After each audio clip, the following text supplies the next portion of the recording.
Good morning, Amber.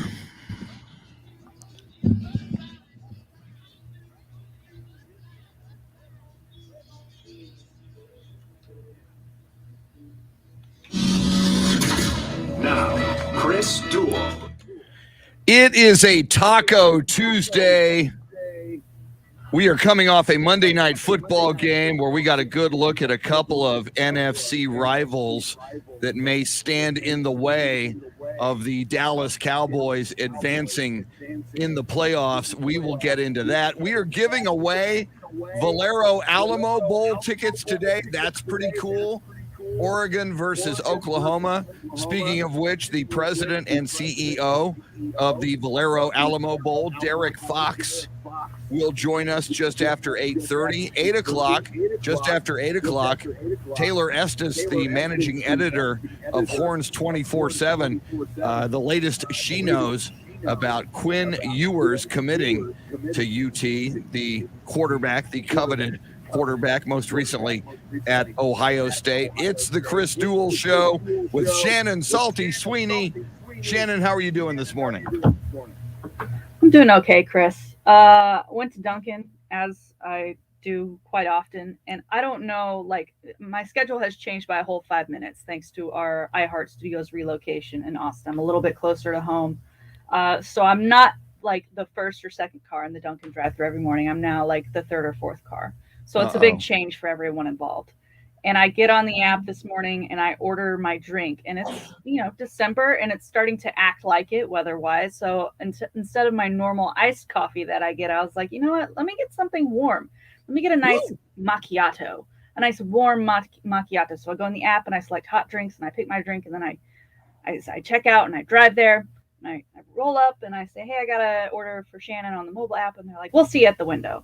And I get there and they hand me an iced drink, and my anxiety just immediately takes over, and I grab it and I say thank you, and I drive off, and I'm like, I don't know whose drink I got. I don't know whose drink I got.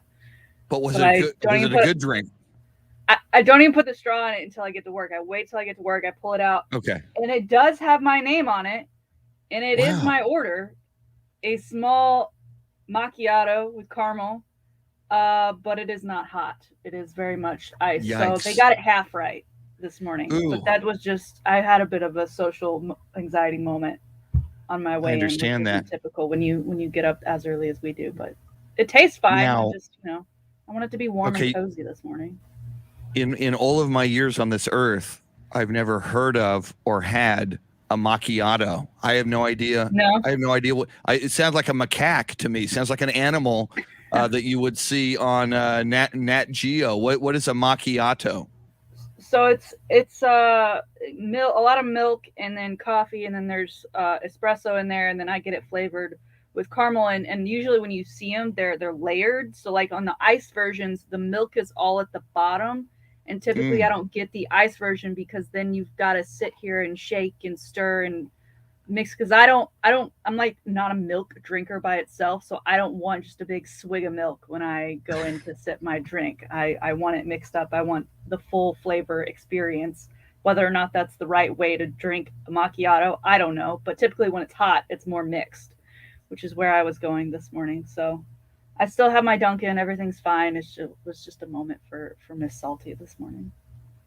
All right, now I'm going to bring in an impartial juror on the macchiato just to see if I've just led such a sheltered life, drinking black coffee my whole life, and never heard of or had a reason to order a macchiato. He is back, Dave Ayler, who occasionally is the soundscape stylist of this show, and one of the reasons is he's very much in demand. They grab him down the hall over at News Radio 1200 WOAI in San Antonio. They actually grab me. Yes, it's physical. It's a very physical building. All right, Dave, have you ever heard of a macchiato? A. B, have you ever had one? And I'm glad you asked the question because when she said macchiato, I had no idea. Good, I'm not alone. And I thought it was just me because I'm a non-coffee drinker. Yeah. But I've never even heard of a macchiato. It sounds like something that white girl basic. I thought that was like the pumpkin spice. Sounds very exotic. A macchiato. Yeah, I would think there'd be some vodka or whiskey or something in there. Yeah, I thought it was an animal. I thought, Try okay, it, that must try be a, it. in the kind of a macaque, kind of a, ground squirrel, kind of a, Ground I squirrel. don't know. It's a macchiato. Wow. Yeah, it sounds like something that the stripper wife of a Longhorn assistant coach would own. Go get my shotgun. I got a macchiato in the backyard. Some kid is messing with our macchiato in the backyard. Let me take to my Instagram account immediately. It's just my white It's girl just basic. my white girl basic coming out With the macchiato. Very good. macchiato. No, so is that a white girl drink? Is that kind of a I don't know. Irish I white girl drink? I don't know. You take your coffee black like probably most human beings, and I need some coffee with my milk and sugar. I understand that. Kind of like a mimosa, right? Like just a dab of juice. Yes. Yeah, and mimosas are hilarious. I have a sister who drinks mimosas, which is champagne and orange juice. And I mean, I need to buy her an eyedropper. Her splash of orange juice is so minuscule. It's like, can you put less orange juice in the mimosa to make it qualify as a mimosa? Just to give it a little bit of color. That's all you need. Yeah, I guess. The flavor profile, the aroma of the orange or said fruit. I love a good pineapple mimosa, a good peach mimosa. But you just want like the essence of the fruit. You don't want the pulp and all the other things that come with it. You don't want the vitamin C. And drinking that early in the morning anyway, people think you're an alcoholic. Whereas if you put an eyedropper of orange juice, this is orange juice. Yeah, this is it's right. a morning drink. Yeah, that's what you drink on. Dave's got it.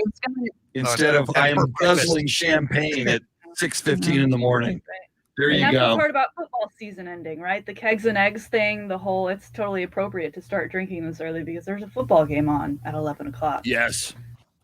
I do want to mention our live video feed is up and running, and I do see, let me put him on the screen. He's been in here occasionally. He's a legendary attorney and judge. He's been a judge in Bexar County in San Antonio. Gabe Quintanilla, his nickname, Shannon, and Dave, he was the Hammer. Gabe the Hammer Quintanilla as a judge. If I'm ever going up before a judge and my future is on the line, I don't know that I want to be in the court of the Hammer. Hey, I'm innocent. Well, let's let the Hammer decide. So Gabe the Hammer Quintanilla, welcome in. You can give him a macchiato. I give him Judge, what, can I offer you a macchiato or a mimosa this morning, Your Honor? So, 20 years, Hammer, bam! Now, Chris, you know him as a listener, not because you were a participant. I was not. I know. Yeah, he is a friend, right, and a very great guy. But I have not been. I have not been in his court as a defendant. Thank God. I've been such a troublemaker since I was a kid. I have come so close so many times to being arrested or getting in trouble with the law. And I have somehow, I don't know how, I have somehow managed to avoid arrest or jail time. I've come so close, so many, especially when I was younger and was much, believe it or not, even more of a knucklehead than I am today. But I got lucky. All right. I do want to mention, it is a sports show, and we will talk sports. Sure. I mentioned this at the top, but we'll continue to mention it because it's cool. Today and a week from today, we're giving away tickets to the Valero Alamo Bowl. As Shannon mentioned yesterday, the Valero Alamo Bowl itself gave us these tickets. These aren't like from some third-party scalper. These are legitimate from the Alamo Bowl itself. And our good friend, we love him, Derrick Fox, the president and CEO of the Valero Alamo Bowl, going to join us just after 8:30, just after 8 o'clock. Taylor Estes, we've been wanting to talk to her ever since we heard Quinn Ewers has decided to go to the school that was originally his choice before he bolted and went to Ohio State. The Longhorns. So she will have the latest information on that. Oh, and I did see last night, Shannon, I think I texted you, Spencer Rattler, who some people thought was going to follow Lincoln Riley to USC. Well, Spencer Rattler did go to USC last night. He decided through the transfer portal he'll commit to USC. Only it's that other USC, the University of South Carolina, the Gamecocks. So Spencer Rattler is now a Gamecock, Shannon. Spencer Rattler ends up in the SEC. And it's not just him. He takes Austin Stogner, the former Oklahoma tight end, with him. So, I mean, I don't know a ton about the Gamecocks, but I would assume he'd be their starter. So I think that's what he was wanting, right, to play, because he did get benched while at Oklahoma. But yeah, it's interesting. He doesn't end up following Lincoln Riley to go out west. He goes east instead and ends up in the SEC. And, you know, depending on eligibility and how long he stays and how quickly Oklahoma jumps into the SEC, who knows? Maybe he'll get to face his former team at some point. Ooh, that could be interesting. Yeah, I don't know a lot about South Carolina either, other than I don't like them because they call themselves USC. I mean, it's like Shannon. It's like for you, it's like Tennessee calling themselves UT. No, you're not. You call yourself Tennessee. Yeah. There's only one UT, and that's UT Austin. That would be like UTSA. So yeah, we're UT.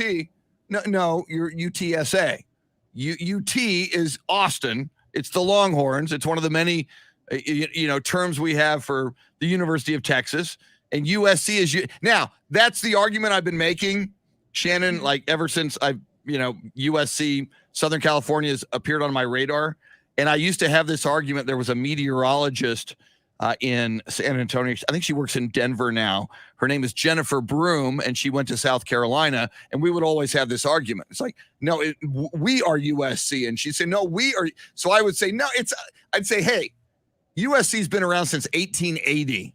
We are USC. And then she hit me with a little fact that South Carolina's been around since 1879, 1 year before the University of Southern California. So even though I'm pretty belligerent in my defense, technically South Carolina is 1 year older than the University of Southern California.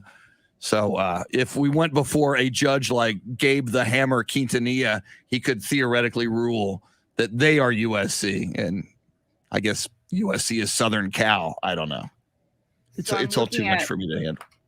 At Spencer's website, because as we know, he has his Rattler logo, which is like an S that's a snake, and then it also has like a little, it kind of makes an R on the other side, and his number is 7. He does still have some of his old stuff. Nothing mentions Oklahoma, but it is like the coloring of the design is still, that crimson red and either black or white or gray. But now he does have some maroon for the Gamecocks, so he's on it. This is all still so interesting. We're still learning, and he was quick. I mean, they're on it. So if you're a Gamecocker, and please don't make that a drop, Dave. I don't know what the word is for their fan base. That's just what came to mind. And you're a fan of Spencer Rattler.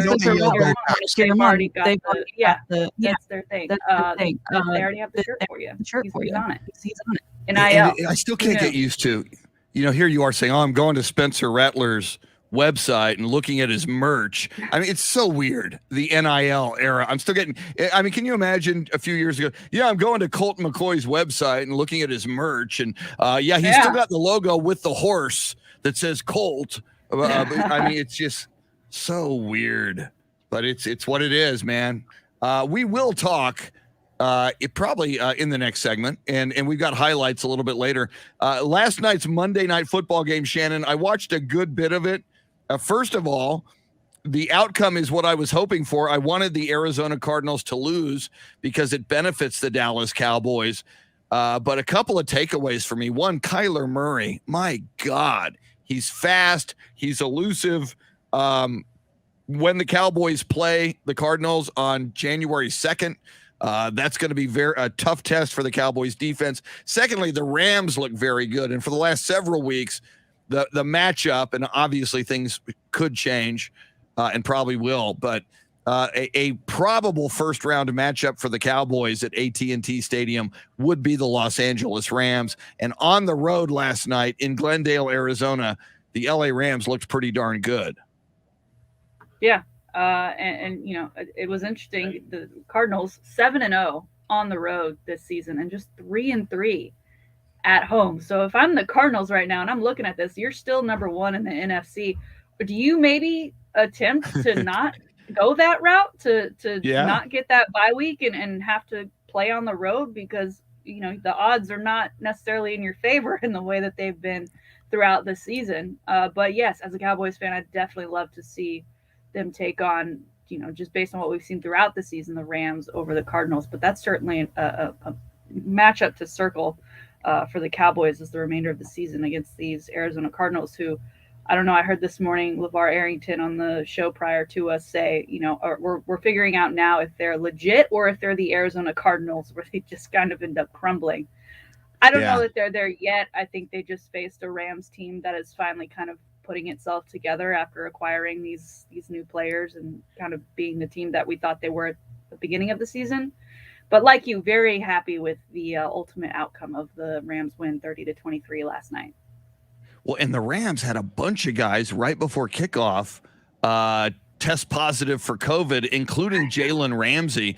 Before I had 7 Rams before and when I heard that news, I thought, all right, Rams are going to lose. I mean, this was going to be a tough game anyway. So, I mean, for the Rams to find a way to win last night on the road against a team with the best record in the NFC, if not the NFL, and maybe the NFL, the Arizona Cardinals. That was pretty amazing. We got a lot to talk about all morning. Steph Curry last night, did he reach or break Ray Allen's three-point shot record, all-time three-pointers in the NBA? We'll talk about that. More Urban Meyer fallout in Jacksonville. Lots to get to. NFL, college football, NBA, college hoops. We're all over it. Coming up, the high five play of the day. This one's very, very cool. An amazing young lady stepping up in a big, big way. I think you're going to like the high five play of the day coming up a little bit later. Shannon's Salty Shakedown, sports history, sports birthdays, and more. We're with you till 9. Thanks for hanging out with us on the Chris Duel Show. Welcome in, everybody. Gabe Quintanilla, Steve Duraco, Tracy Bogert, Amber, loud music in my ear, Sam Tobias, Robert Browning, Anthony Del Toro, Lucinda Sullivan with the coffee emoji. Lucinda, my coffee cup does not runneth over. I need to go get some coffee. I'm going to do that now. Lucinda, always with the coffee emoji. There you can see it. Let's see. Yeah, Tracy knows Gabe. Yeah, Tracy says Gabe Quintanilla, a top-notch attorney, top-notch judge, top-notch person. Tracy, I totally agree. Gabe Quintanilla is one of my favorite people ever. Ralph Balderas, Sam Tobias, James Rippey. According to Dan Graziano from ESPN, NFL had 37 positive tests as of Monday. That's crazy. That's crazy. Dan Graziano, yeah, we'll get into that. Jorge, welcome in. All right, Sam, you called it, man. I'm going on the coffee run. Let me get Mike Taylor to sit in for me. Somebody put Mike Taylor really up high here. I'll put him back when we're done. Mike Taylor, welcome in. Trying to get the glare off, Mr. Taylor. Thank you for being here, Mike. You're always so kind to sit in. I appreciate it.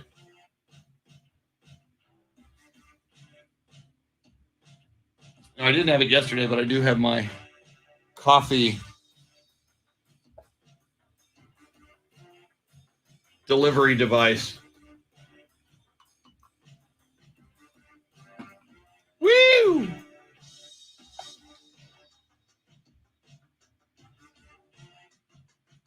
I'm still I haven't done it yet, but this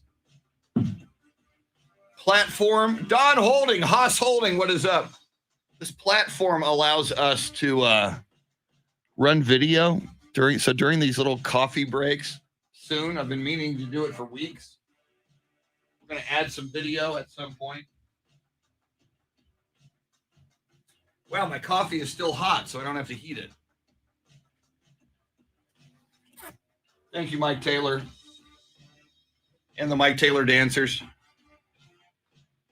Let's see. Let me get some Bryn Forbes in here.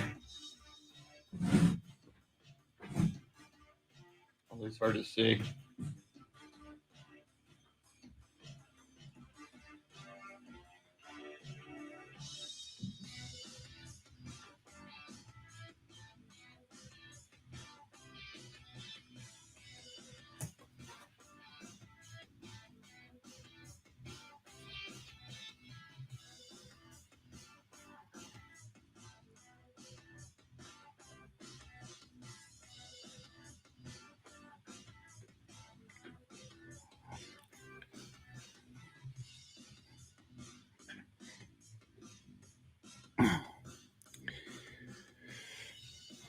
Let's see. Amber, a.k.a. Foamfoot 420.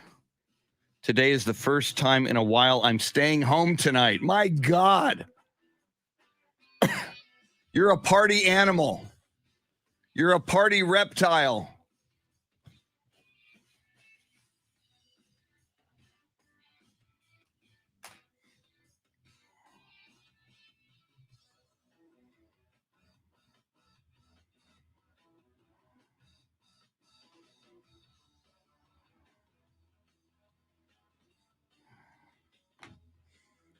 Let me take a look at TMZ Sports.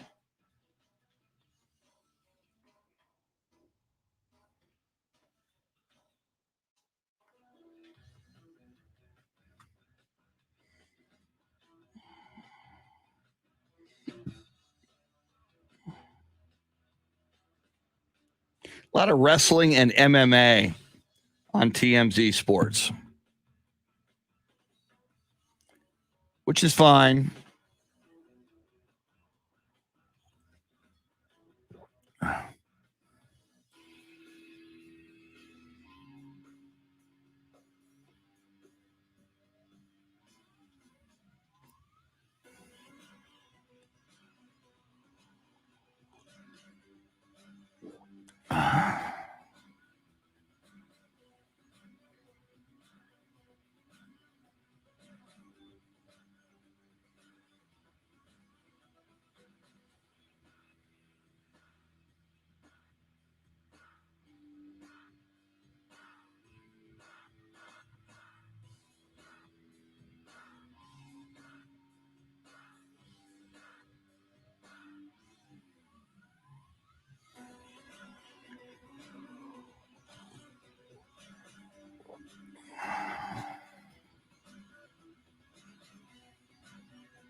Let's see. Haas holding ugly incident with a ref and an idiot wrestler in Dallas this past weekend.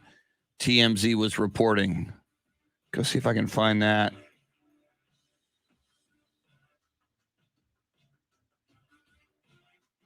Haas Holding, we've had on the show.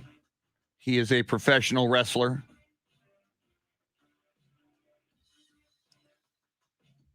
Is that the one where Hannibal stabs a ref with an iron spike?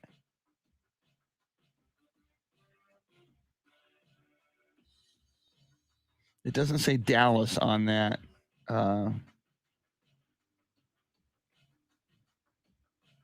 It was the Texas Heavyweight Championship.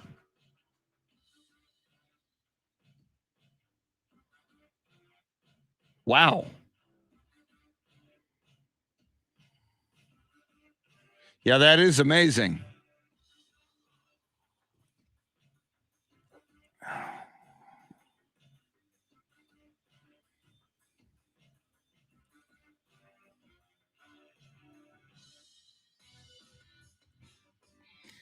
Sam Tobias says, mark the time, all praise, Gregory Charles Popovich. Amen. Spurs with an opportunity to win 7 out of 10. Charlotte lost last night. Let's see if I can find the link to that story. I'll paste it in here. Charlotte lost last night in Dallas to the Mavericks. Hey, Hoss, don't be stabbing any refs in the head with a spike. I'm just saying. Here, I'll just.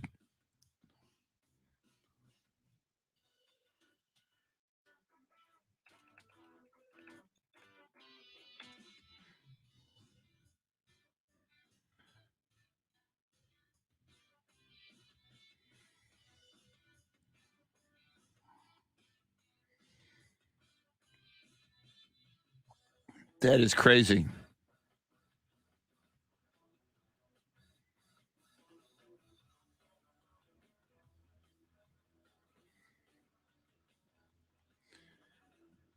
Foamfoot 420, they call me the night owl. I imagine. Beth Settle, good morning.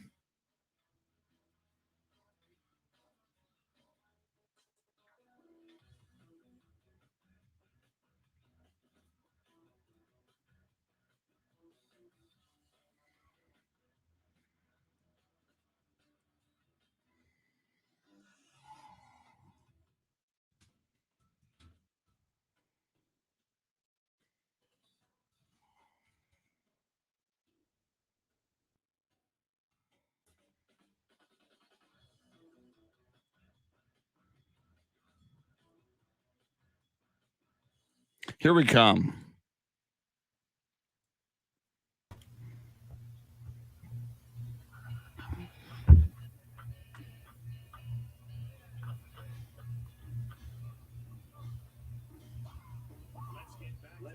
Duel Show with Shannon, Salty, Sweeney.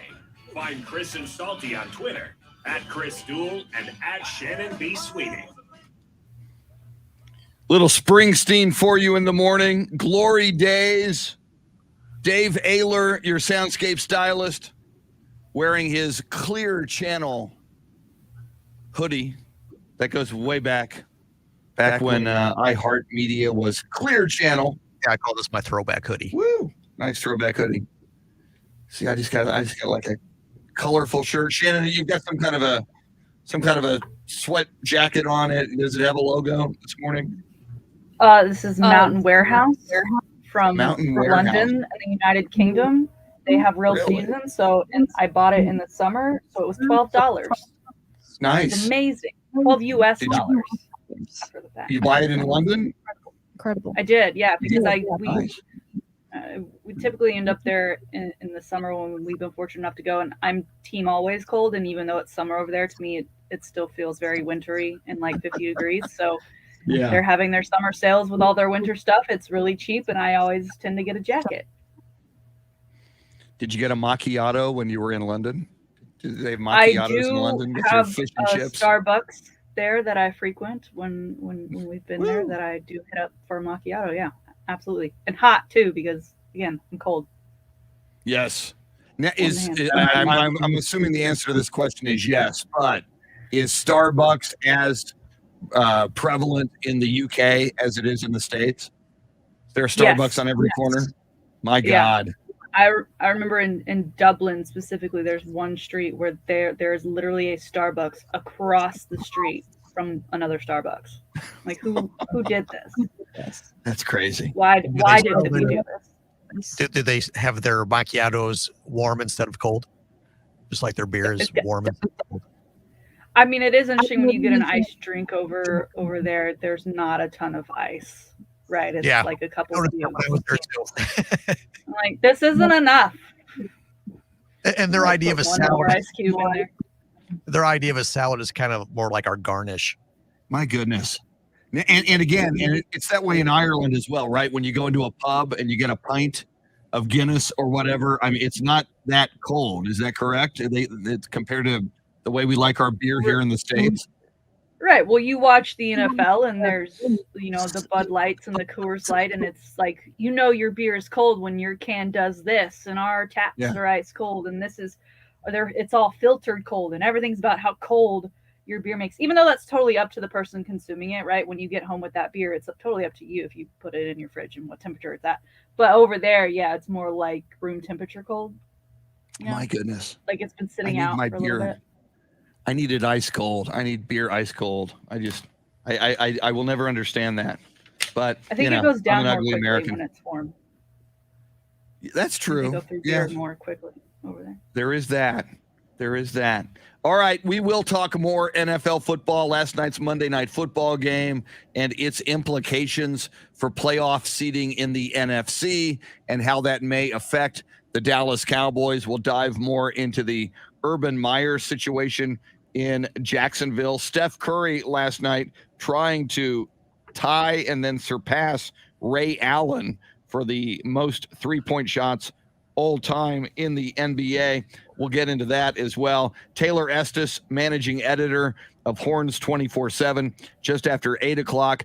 Derrick Fox, the president and CEO of the Valero Alamo Bowl. Not only will he join us, talk a little Alamo Bowl and college football just after 8:30, but we will then give away a pair of tickets to the Valero Alamo Bowl, which is cool. We'll do that today and we'll do that tomorrow. Oh, and Shannon, I did want to, while I'm doing announcements here, Andy Everett did text me last night, a bonus edition of the Jeff Traylor Show, a bowl game edition tomorrow night at the Sandbox near UTSA. You can go hang out 7 o'clock tomorrow night. You can go hang out with UTSA head football coach Jeff Traylor and Andy Everett. We'll air that on Ticket 760 out of San Antonio. If you're outside San Antonio, you can catch that on the iHeartRadio app. So anytime Jeff Traylor is involved, that's a cool thing. That's something we're behind. The last one of the season, officially. Yes. And so get out there and or listen. Time for the high five play of the day, appropriately sponsored by High Five. Shannon, you know High Five better than me or Dave Ayler. How would you describe High Five and its two Austin locations? A wonderful spot. You can go post up, have a wonderful meal. I really love their burgers, especially get out there on Mondays. What's today? Tuesday. So it's a Taco Tuesday, which means they've got $2 tacos, also $2 rounds of laser tag if you head out to that Lakeway location. Probably the coolest bowling atmosphere I've ever been to, that Lakeway location. Double decker, 2 floors of bowling with a fantastic bar. Service has always been outstanding. Drinks delicious. It makes my bowling game better. I can attest to that. I bowl much better when I've had a drink from High Five. Chris, today we're keeping it local. We're heading to campus where the birds roam. The Roadrunners, UTSA, as we know, Coach Traylor is great with the student life and getting in the community and being involved. He's spent a number of days on campus throughout the football season, passing out food, passing out free stuff to students. And a couple weeks ago, he was passing out some more food, and he posted a picture of Gabby Garza, who works for McDonald's, and I believe we found out she's 23 years old. Correct? Yes. And correct. She is given $1,000 of her McDonald's salary to support UTSA football. So the hashtag Gabby the Great has become a thing in the Twitterverse. She's become a bit of a Roadrunner celebrity at this point. April and Sierra, who we talk about a lot on this show, was excited to meet her. She's got a picture of her from a previous Roadrunners game on the sideline. She even made a great comment that said this $1,000 from Gabby feels more like $1 million. It's a spectacular thing. Again, NIL, everything like that. It's all so new, but for her to say, here's my hard-earned money from McDonald's to give to you, the UTSA football program, it's absolutely fantastic. I'm very much team Gabby the Great. It is so cool. And I put a photo of Gabby at the UTSA practice with the players and Coach Jeff Traylor. I put that up on the live video feed right now. And here's part of the story as well, Shannon. As reported by the San Antonio Express News, Gabby has Down syndrome. So, Gabby, throughout her life, she's had to deal with that and the adversity that might bring, the challenges Down syndrome, I'm sure, brings to her. She works at McDonald's. I mean, I think we can all assume, and some of us have worked in fast food at one time or another in our life. That's hard work. You are on your toes, working hard every hour for that money. 2, fast food and McDonald's does not pay a whole lot of money. We talked about, and we've talked about it with Jeff Traylor, Shannon, the corporate community in San Antonio and South Texas coming together to support UTSA athletics and UTSA football. And during events like the Conference USA Championship game, and as you brought up to Jeff Traylor yesterday, to go to this Frisco Bowl, there are people out there raising money so that UTSA students can go to these games and support their teams. So on one level, April Ansira, whom we love, she's a friend of the Ansira Automotive Group, doing everything she can, A, putting in her own money, B, making phone calls, cajoling other corporate leaders to put in money. And here you have Gabby Garza working at McDonald's, not coming up with $100, not coming up with $277, $1,000. I mean, for anybody, $1,000 is a lot of money. I can't even imagine how many hours and how many days of work it takes for Gabby to make $1,000. I'm blown away by this story. I love it. And Shannon, I love so many photos of Coach Jeff Traylor and UTSA players and April Ansira and others posing with Gabby, supporting her. My gosh, I love this story. Yeah, it's fantastic. There's also a cool video of her. She's got on the UTSA gloves, doing some dancing on the sideline yesterday at practice as they were blaring some music as they prep for this bowl game. I wouldn't be surprised if she appears on that sideline come next Tuesday for the bowl game in Frisco. And she's got to be she's a superstar now. I mean, she is the team mascot. She is the team celebrity. She is like the Matthew McConaughey of UTSA football, in my opinion. So she's going to have a lot of people wanting to get her picture. Well, and see, here's one of the great things about sports, and in this case, UTSA. We talk about why you should support whatever sports team you're into, whether it's the Texas Longhorns, UTSA Roadrunners, San Antonio Spurs, Dallas Cowboys, whatever, because these sports teams have an opportunity to bring joy into people's lives. Not only fans, just as we watch them and we pull for them and we become bonded with them and we identify with them. But in the case of Gabby Garza, who loved the team, sacrificed to donate $1,000, and then the team and Coach Jeff Traylor doing the right thing and embracing her and welcoming her to practice and celebrating her, and even bringing even more joy into her lives. And here we are, Shannon. We look at this story as just sports fans, and this brings us joy. So, I mean, there's just this ancillary wave of joy from the team itself to Gabby to fans, and then we see the smile on Gabby's face to be hanging out with the football team and Coach Jeff Traylor, and that just that multiplies the joy for everybody. That's one of my favorite high five stories that we've done. That was way cool. Yes, and good on you for finding that one. It's been a couple weeks in the making. Yeah, well, and see, I was just scrolling through Twitter and I saw Jeff Traylor and UTSA football post that photo and then hashtag Gabby the Great, and I'm thinking, all right, Gabby the Great, because I did see the story about a week ago when she donated the $1,000 and she was posing in her McDonald's uniform with Coach Jeff Traylor. And I thought, wow, that's a great story. And, now that this is kind of taken off and now that we learn more about Gabby, I think it's all the more extraordinary who she is and what she's done and what she's doing here. I think it's great. I think we need to be next to meet Gabby. Woo! Absolutely. Everyone else is getting Anthony Huerta doing some math for us on Facebook. I said, I wonder how long it took Gabby to make the $1,000 that she donated to help UTSA and UTSA students get to these football games, including the Frisco Bowl coming up a week from tonight. In fact, Anthony Huerta said at $12 an hour, which I guess is what we're assuming is her pay at McDonald's, she would have to work 83.3 hours. My God, more than 2 40-hour work weeks to earn that kind of money. That's crazy. Wow. Way to go, Gabby. Gabby the Great. Gabby the Great. That's a tremendous nickname. All right. Very, very, very cool.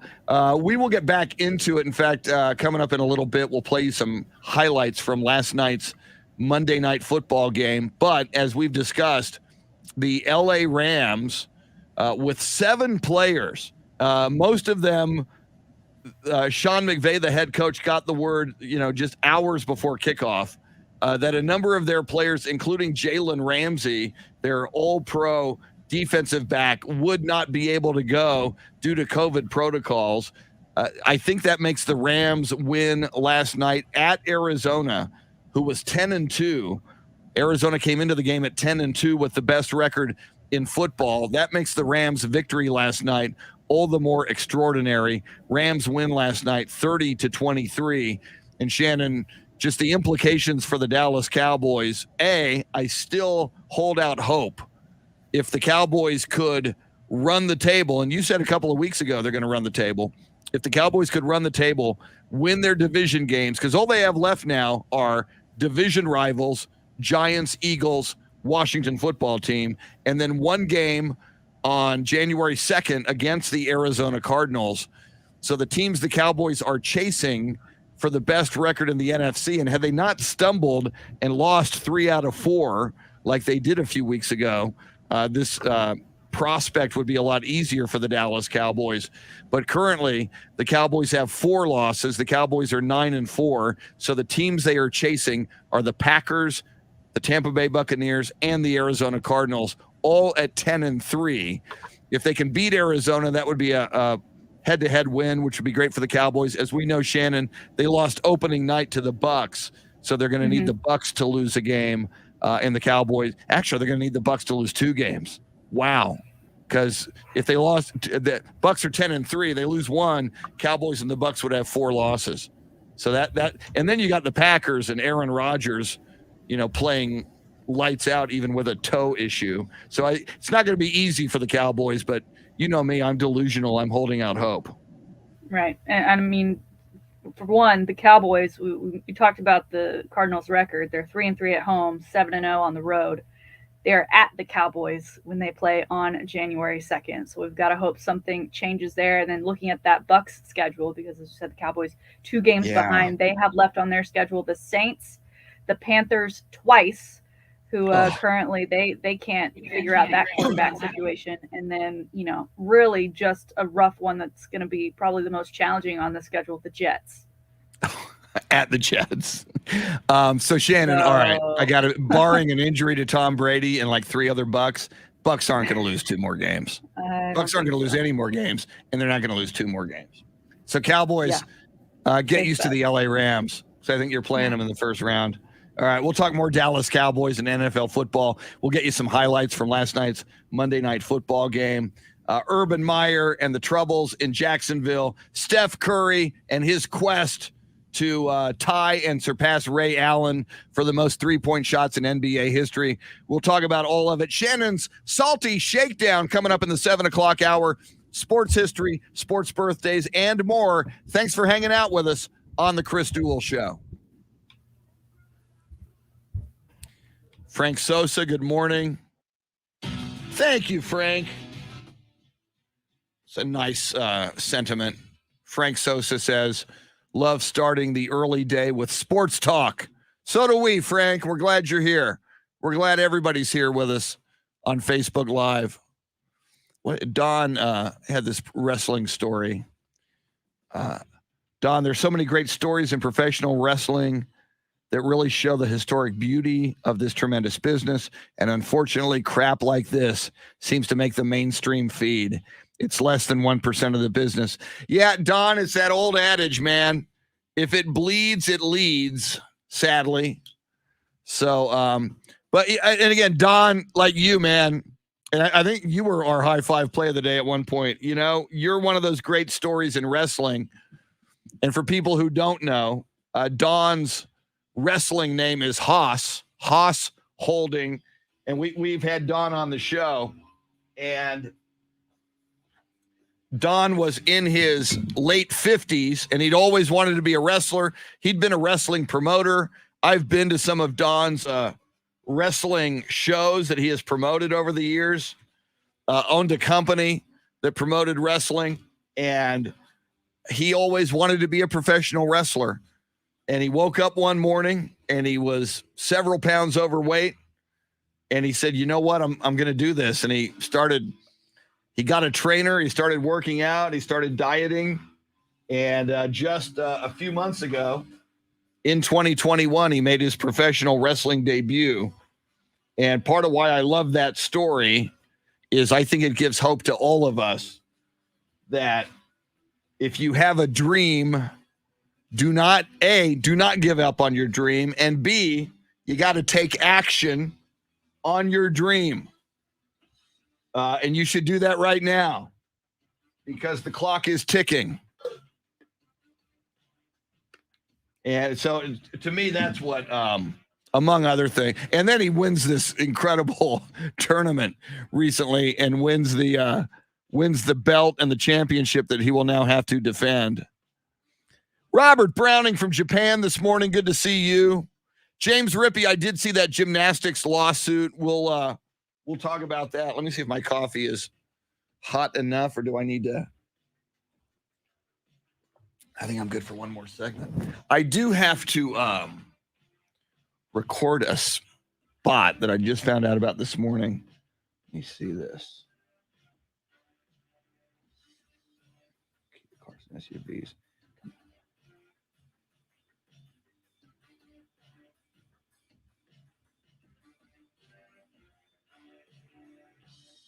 Okay.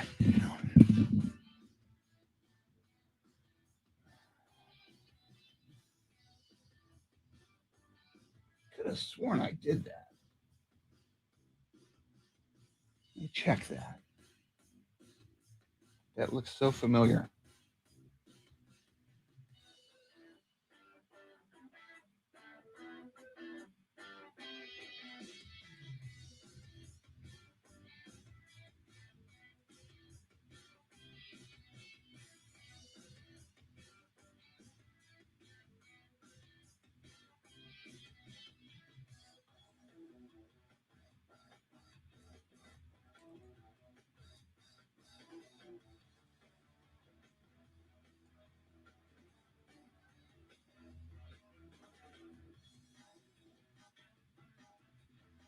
What does that mean?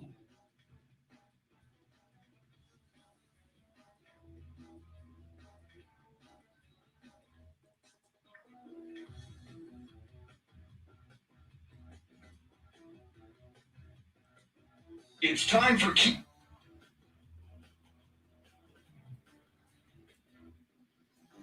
It's time for Kia's Command the Season sales event at Kia of Round Rock. Chris Duel here. They've got a great selection of new Kia cars and SUVs. Get in there and meet with their non-commissioned sales staff. The goal at Kia of Round Rock is to earn customers for life. They're proud of their award-winning Kia model lineup like the all-new K5, Seltos, Sorento, and Telluride. From their family to yours, they look forward to assisting you with all of your automotive needs. On the 35 frontage road between Old Settlers and University, Kia of Round Rock.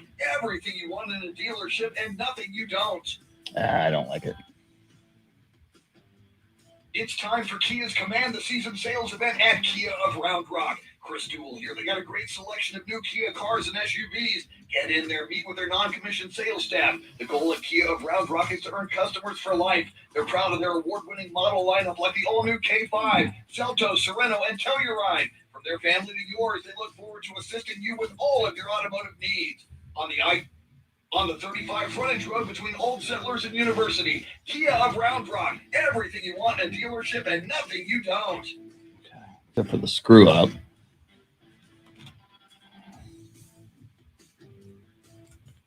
Where was that? Got to edit a spot where I screwed up. On the I. That's where it is. Needs on the I. On the 30.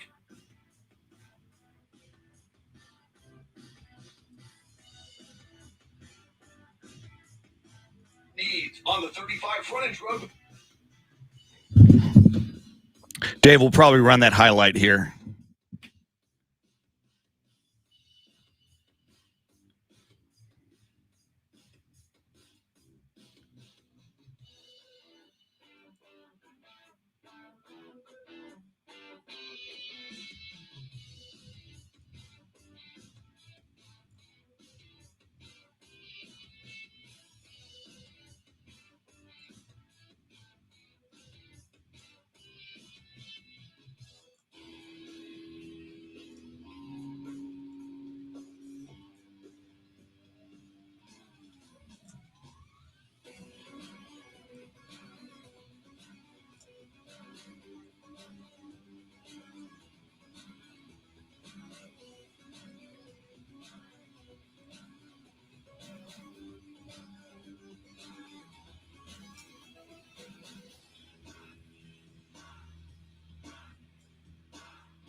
It's time for Kia's Command the Season sales event at Kia of Round Rock. Chris Duel here. They got a great selection of new Kia cars and SUVs. Get in there, meet with their non-commissioned sales staff. The goal at Kia of Round Rock is to earn customers for life. They're proud of their award. I got to talk so fast to make it 30 seconds. Seltos, Sereno, and Telluride. From their family to yours, they look forward to assisting you with all of your automotive needs. On the 35 frontage road between Old Settlers and University. Kia of Round Rock. Everything you want in a dealership and nothing you don't.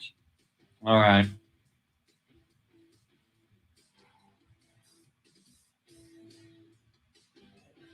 This season. Okay.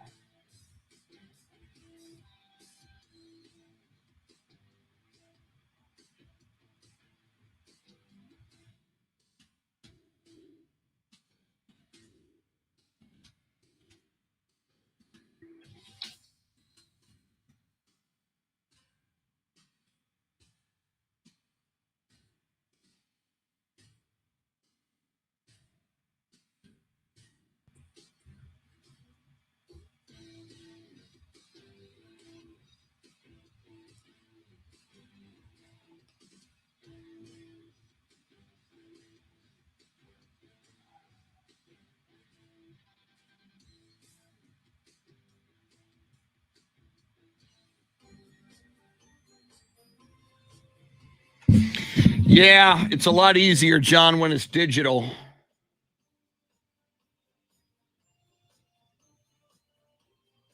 Yeah, James, we'll get into this. James Rippey talking about USA Gymnastics settling with the victims of Larry Nassar. Just a god-awful story. Clint Proctor, what is up? Blasting kill switch. Okay, Clint, you say, what up, Chris and Dave? What about Shannon? Clint? You think Shannon doesn't like kill switch? I don't even know kill switch. I don't know kill switch, and I don't know the Makito. Jesse Bratton, good morning. And Jesse going with Merry Christmas on December 14th. Jesse, you're the first person in here to wish anybody a Merry Christmas. It's pretty cool. You're in the spirit, as is Mike Taylor behind me.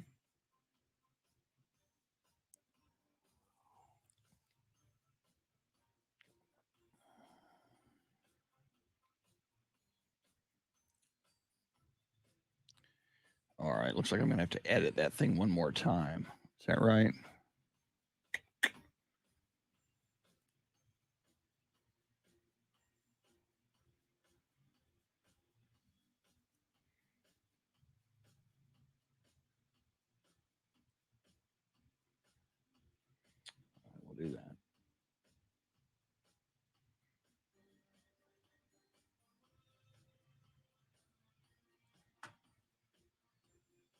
It's time for Kia's Command the Season sales event at Kia of Round Rock.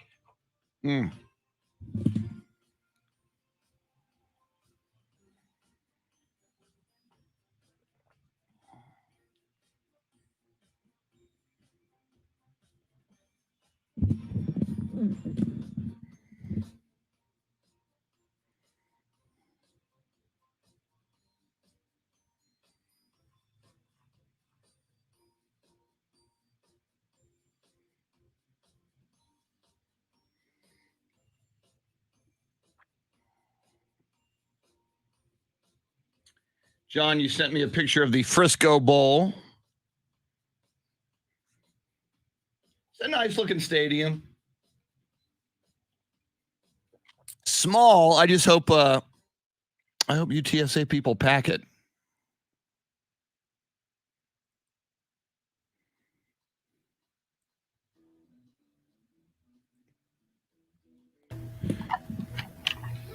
Here we go.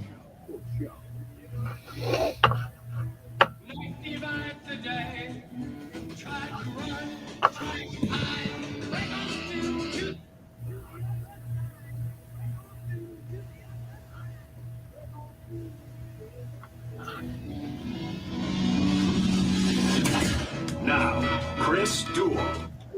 It is a Taco Tuesday, so enjoy your taco and your mojito from Dunkin', like Shannon is doing her iced mojito, even though she ordered a hot macchiato. See, I can't even pronounce it. Macchiato. Wonder what a mojito is.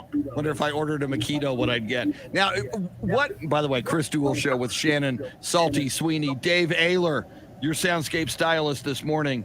Is there a chance, Shannon, it was first thing in the morning, you used the Dunkin' app. Is there a chance that you accidentally ordered up an iced macchiato and that you were the one making the mistake, not the Dunkin' drive-through coffee person? Is that possible? No, because I had to select hot drinks and then the macchiato. Ah, okay. And it doesn't say iced on my receipt, my mobile receipt. Now, but they it's fine. handed It tastes it to delicious. you. Okay, so there's that. I saw it coming through the window, and I grabbed it. So, I mean, so you had an opportunity when they handed you the iced macchiato and you ordered a hot one. You could have said, "Hey, yo, don't you know who I am? I'm Shannon Salty Sweeney. You don't want to get me angry. I'll go talk about you on the radio." You could have done that. I think that's part of the problem was that they probably saw my order come through and were like, okay, she always gets something iced. So clearly, so this must be a mistake. She made a mistake. Or they just assumed without reading it. And you're right. Like, I pulled up to the window, I saw the straw and the cup coming at me with ice and the clear cup, and I grabbed it knowing that's not what I ordered. Put it in my car, rolled away in my car, drove to work, got here, and then looked at the sticker, the receipt sticker on the side. That is my name. That is somewhat ordered, just the ice version instead of hot coffee. But the anxiety this morning was like, don't be that person. You don't know what they're doing. What if they're having an awful day? It's 5 a.m. Don't be that person. It's fine. It'll be delicious. It's Dunkin'. You're good. Is a macchiato always hot, or is there a cold version too? No, you can get it iced. The ice version is just a little more layered, which is why I typically get it hot because it's mixed. Because right now I'm just sucking flavored milk from the bottom of this cup. I thought maybe they invented a new drink or something. Y'all need to get into a coffee shop. I don't know what y'all are doing. I had no idea what it was. I order black coffee even when I go to Starbucks. Yeah, give me a venti black or whatever and that's what drives me crazy about Starbucks. I want a large. No, is that a venti? Just small, medium, or large. I don't need venti and your cute little names for the sizes of your drinks. Just give me a large black coffee. Because I'm cranky until I ingest the caffeine first thing in the morning. Or you can throw them off by saying, El Grande Venti. Ooh, Por favor. El Grande. Yeah. That's See, why I America was Runs on Duncan. America Oh, does run on Duncan. I still think Duncan needs to change the spelling, or they need to change it, and they need to get Tim Duncan. It just be all about Tim Duncan. No, see, I was at a Zoe's Kitchen a couple of nights ago, and again, I don't want to be that guy either. But we ordered like salmon kebabs and coleslaw at Zoe's Kitchen, and I got the order. It was a to-go order, and I know if you don't check your to-go order, there is a law of karma and a law of nature that says if you don't check your order, you're going to get home and it's going to be screwed up. So you need to check the order. And I checked it, and he had these little, whoever the cook was, he threw the salmon kebabs in this little, the little box they give you the to-go food in. And he threw in like a little sprinkling of coleslaw just on the side, on the box near the salmon kebabs. And I know it's supposed to be a cup. You're supposed to get a little cup of, you're paying for it. It's like $3. You're paying for the damn cold. So, and again, my first thought was because I don't want to be like the male Karen and just, excuse me, I think you've screwed up my order. I hate that. I don't want to be that guy. I don't like confrontation, but it was like, I can't. But I was going to have to go home to my wife and say, they just gave us a little smattering of coleslaw here, and we ordered actual coleslaw. So I had to go talk to the person up front, and they had to go talk to the cook, and they handed it back to him. And I'm watching every second because whenever a cook gets something sent back to him, I want to make sure he doesn't spit in it because I've heard that can happen. So, but I hated it. I hate being the customer who has to go, you did not do your job the way I requested. Can you please fix this? Yeah. And the moral of that story is that it's better to piss off the cook than piss off your wife. True. Yes. That's a good point. So, but yeah, I don't want to be that guy. I don't want to be that guy. On Facebook Live, and we'll get into the Monday Night Football game a little more with some highlights in a moment. But Jesse Bratton on Facebook Live, and if you're new to the show, and this is why we love it, we've got a live video feed, and you can participate with us live and in real time, and you're in there participating with other listeners / viewers, not only from across Texas, but around the world. We got Japan in the house here with Robert Browning this morning or this evening in Japan. So Jesse Bratton says, hey, do y'all think Dak is injured or just a slightly above average quarterback? Shannon, I was listening to Colin Cowherd yesterday, and Colin Cowherd did he was showing Dak's quote unquote highlights from the Washington game, which were kind of lowlights. And he was missing a lot of receivers. He was throwing high. He threw a pick six. He threw 2 interceptions. And Colin Cowherd's point was, Dak's just not that good. I mean, he's good, but he's not great, was his point. Excuse me. So, he's saying he's no Brady, he's no Mahomes, and that your expectations for Dak are just too high, Cowboys fans. And, when Dak was going through the whole contract negotiations with Jerry Jones, when I had heard what he was really asking for was closer to Mahomes money than your, top 25% quarterback. That was one of my issues was, dude, until you earn Mahomes money, until you get us to a Super Bowl, until you demonstrate that you're in the Mahomes stratosphere, maybe we shouldn't pay you Mahomes money. And the whole point of Colin Cowherd yesterday was, Cowboys fans, you can still win with Dak, but other things really have to go well. Your defense has to be playing lights out.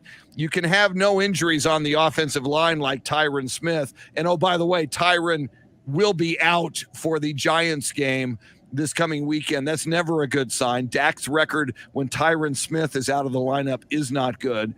And you need a running game, and now we've got Tony Pollard with the plantar fasciitis issue, and you got Zeke, who's not really Zeke's longest run this season, I think, is 11 yards.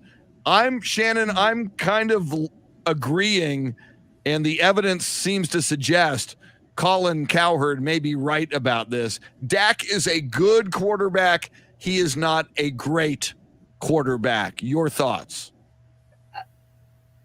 I think he still has that potential to be a great quarterback. I don't think he's there right now, certainly. And I think a lot of people, misconstrued a giant contract to mean, well, then you must be worth it. You must be worth every single penny.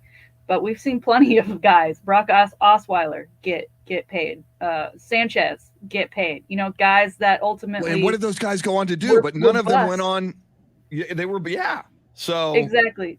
So the market dictates what it dictates, and for the Cowboys, you would rather. Who else would you rather have right now, based on the market and who's available and who's coming up and who's coming out of college, and who would you rather have with the Cowboys for the next handful of years? And based on what you've seen him be capable of, like you said, we can get to a Super Bowl with Dak.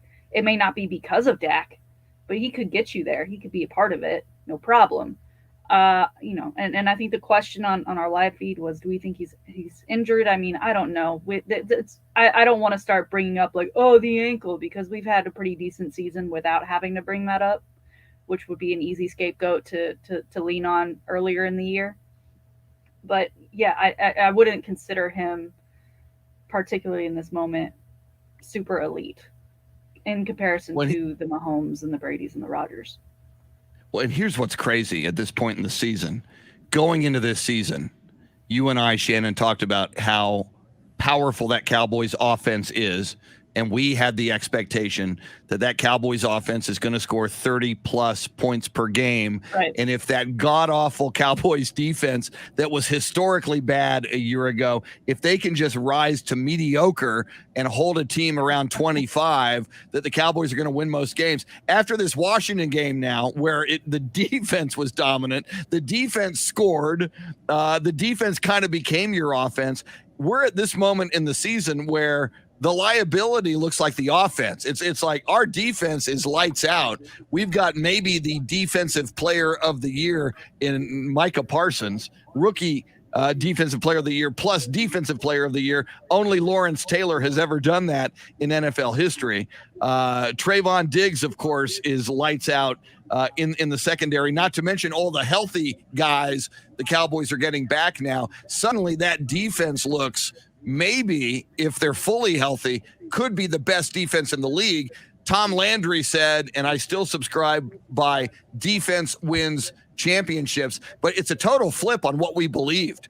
Our liability now looks like it could be the offense, and it's our defense that might carry us if we're going to get there deep in the NFL playoffs. Yeah, it's turnovers. It's the inability to get the run game going, which, weakens your outside receiver options. And, I don't want to blame Dak for everything, but it does start with him. So it is easy to say, okay, well, what might be wrong? What might be wrong with Dak here? But it's weird. You watch these games and all the announcers still talk about the threat that this offense can be, right? So it just feels like it's whatever's missing right now. It's one turn away from being back to where we expected it to be, where it was before Dak's injury, and even where it was at the beginning of this season. Yeah, it's going to be very, very interesting. And I mentioned Tyron Smith with the injury on that offensive line. He's a future Hall of Famer. He's a perennial Pro Bowler. He's maybe, when he's healthy, their best offensive lineman. It's going to be an interesting balance as we get closer to the playoffs. And with that win over Washington, the Cowboys look assured, barring a total catastrophe, of winning the NFC East.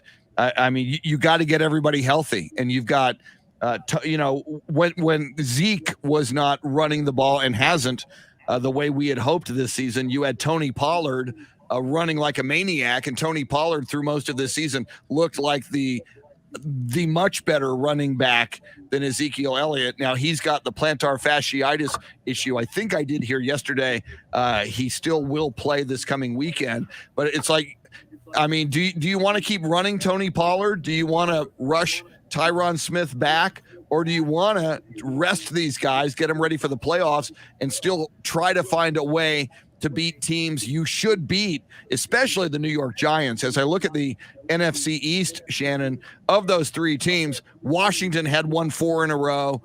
They're tough to beat. We found that out on Sunday. Philadelphia Eagles on a good day can be a tough team to beat.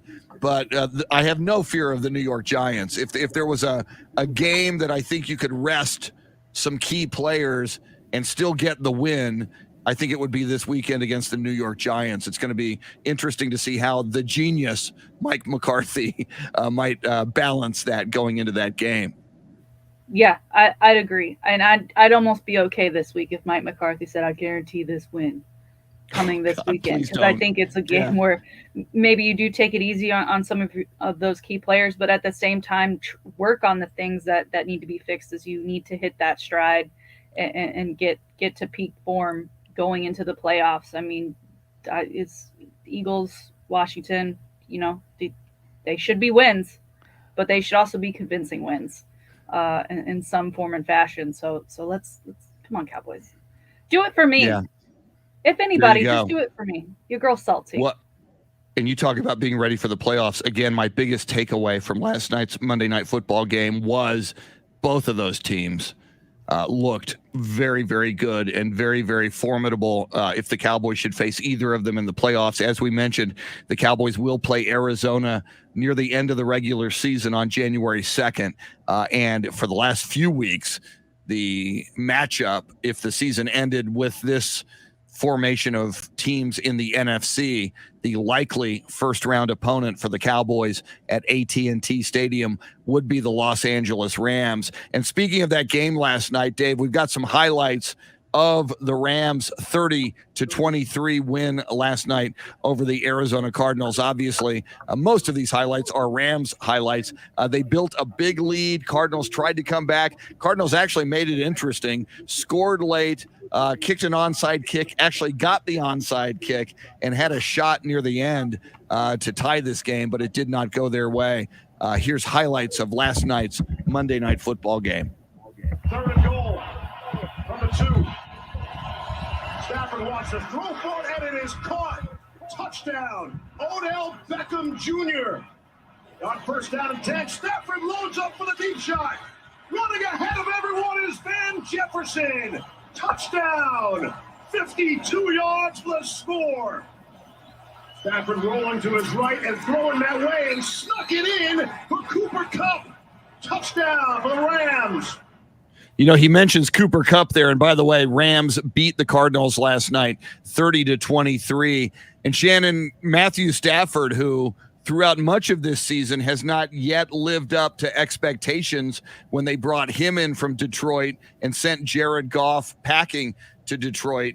But last night, Matthew Stafford was the real deal. 23 out of 30, 287 yards through the air, 3 touchdowns, no interceptions. And Cooper Kupp was his go-to guy. Cooper Kupp, 13 receptions, 123 yards, and a touchdown. If Matthew Stafford can get in sync with this Rams offense, and he did it last night against a very, very good opponent in the Arizona Cardinals. Again, Shannon, if the Cowboys face the Rams in the first round of the playoffs, because that's what would suck, Shannon, if the Cowboys go to the playoffs and then they're one and done. That happens so often during the Romo era, and I just, God, don't do that again, Dallas Cowboys. Yeah, I mean, it'll feel like the season is a complete waste. I mean, you get to those moments and you're like, why did we even try? Why did we even try to play as hard as we did in the season just to go out like this in the first round? And, obviously Odell Beckham Jr., one of the newer additions to the Rams, he and Stafford linked up last night for a touchdown, and Beckham, no stranger to playing the Cowboys, right? I mean, we've all seen the picture of the grab, right? He tends to shine when he plays that team, as a lot of people do, right? I mean, it's kind of like Texas. No matter what, you play the Cowboys, you get up for that because they're America's team. They're whatever. They're the shining star. You get up to play the Dallas Cowboys, and a lot of folks just end up having their best games against the Cowboys, especially when it's in prime time, especially when it's playoff football. So the Cowboys need to do everything they can to be ready to most likely play this Los Angeles Rams team come playoff time. Yeah, you mentioned Odell Beckham Jr., a midseason acquisition. Von Miller, another one who they acquired midseason from Denver. Von Miller was very active last night, as well as the Rams, with 7 players out of the lineup with COVID issues, had to scramble to find a way to create schemes offensively and defensively that would work. In fact, Shannon, yesterday in the NFL, 7 of them were Los Angeles Rams, but an NFL record 37 players yesterday out with COVID in the NFL. And as I hear a stat like this, Shannon, and we see COVID wreaking havoc on the NBA, the Chicago Bulls have to cancel their next 2 games because they can't field a team because so many Chicago Bulls have COVID. What that tells me is, for all of us in our lives, if it's hitting these NFL and NBA players, COVID clearly is still out there and still contagious. Yep. And there's people who are vaccinated who are getting it. It just reminds me we've all still got to be vigilant, do the things we learned to do in 2020, which is stay 6 feet apart, wear your masks, and constantly wash your hands and disinfect whenever you can. It's here, and it's still having a big impact on sports and therefore on the rest of our lives. Well, and Adam Schefter tweets this. He says, worth noting that 86% of the NFL player and staff COVID positives this season originated away from team facilities. So, like you said, keep doing the things that we know are important to stay safe and stay healthy. Because again, it's this is their job, right? I mean, that's part of your job now is to be healthy. In a way that years prior we never would have imagined, but that's just part of the game now. 7 players. This is true. Night. Yeah, crazy. Yes. Coming up, Shannon's Salty Shakedown will bring you this day in sports history and sports birthdays. Big 8 o'clock hour coming at you. Taylor Estes, the managing editor of Horns 24/7. Among other things, we'll talk about the big Longhorn news of the last 48 hours. Quinn Ewers, the quarterback, most recently at Ohio State, coming to play quarterback for the Longhorns. Her take on that. Also in the 8 o'clock hour, just after 8:30, Derrick Fox, the president and CEO of the Valero Alamo Bowl. And we're going to give away Alamo Bowl tickets, 2 tickets to the Valero Alamo Bowl. You'll get your shot at winning those as well in the 8 o'clock hour. She is Shannon Salty Sweeney. Dave Ayler making the show go. Thanks for hanging out with us till 9 on the Chris Duel Show.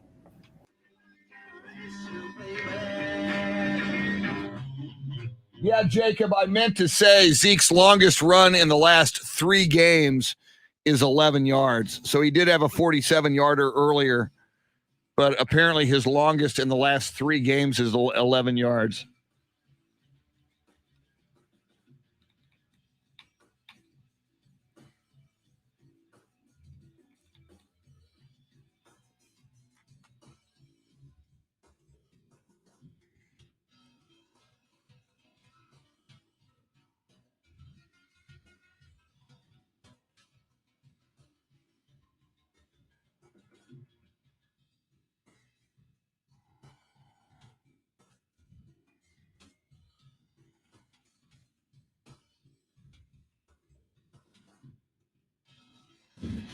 Okay, let's see here.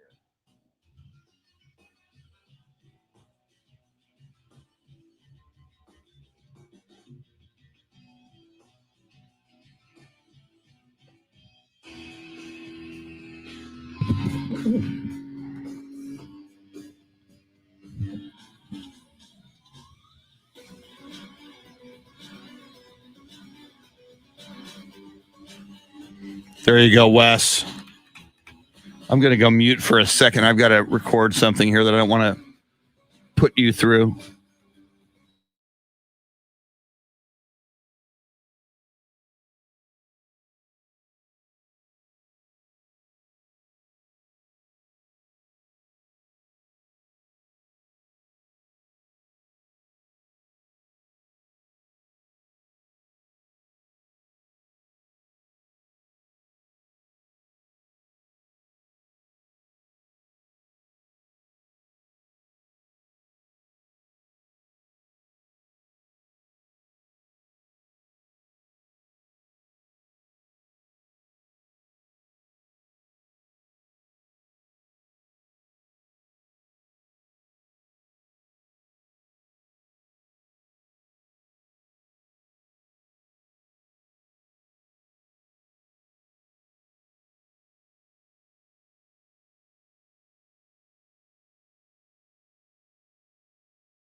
Yeah, James, I had a lot of fog coming in this morning, more than usual in these parts. So, yeah, everybody, if you're driving out there, be careful.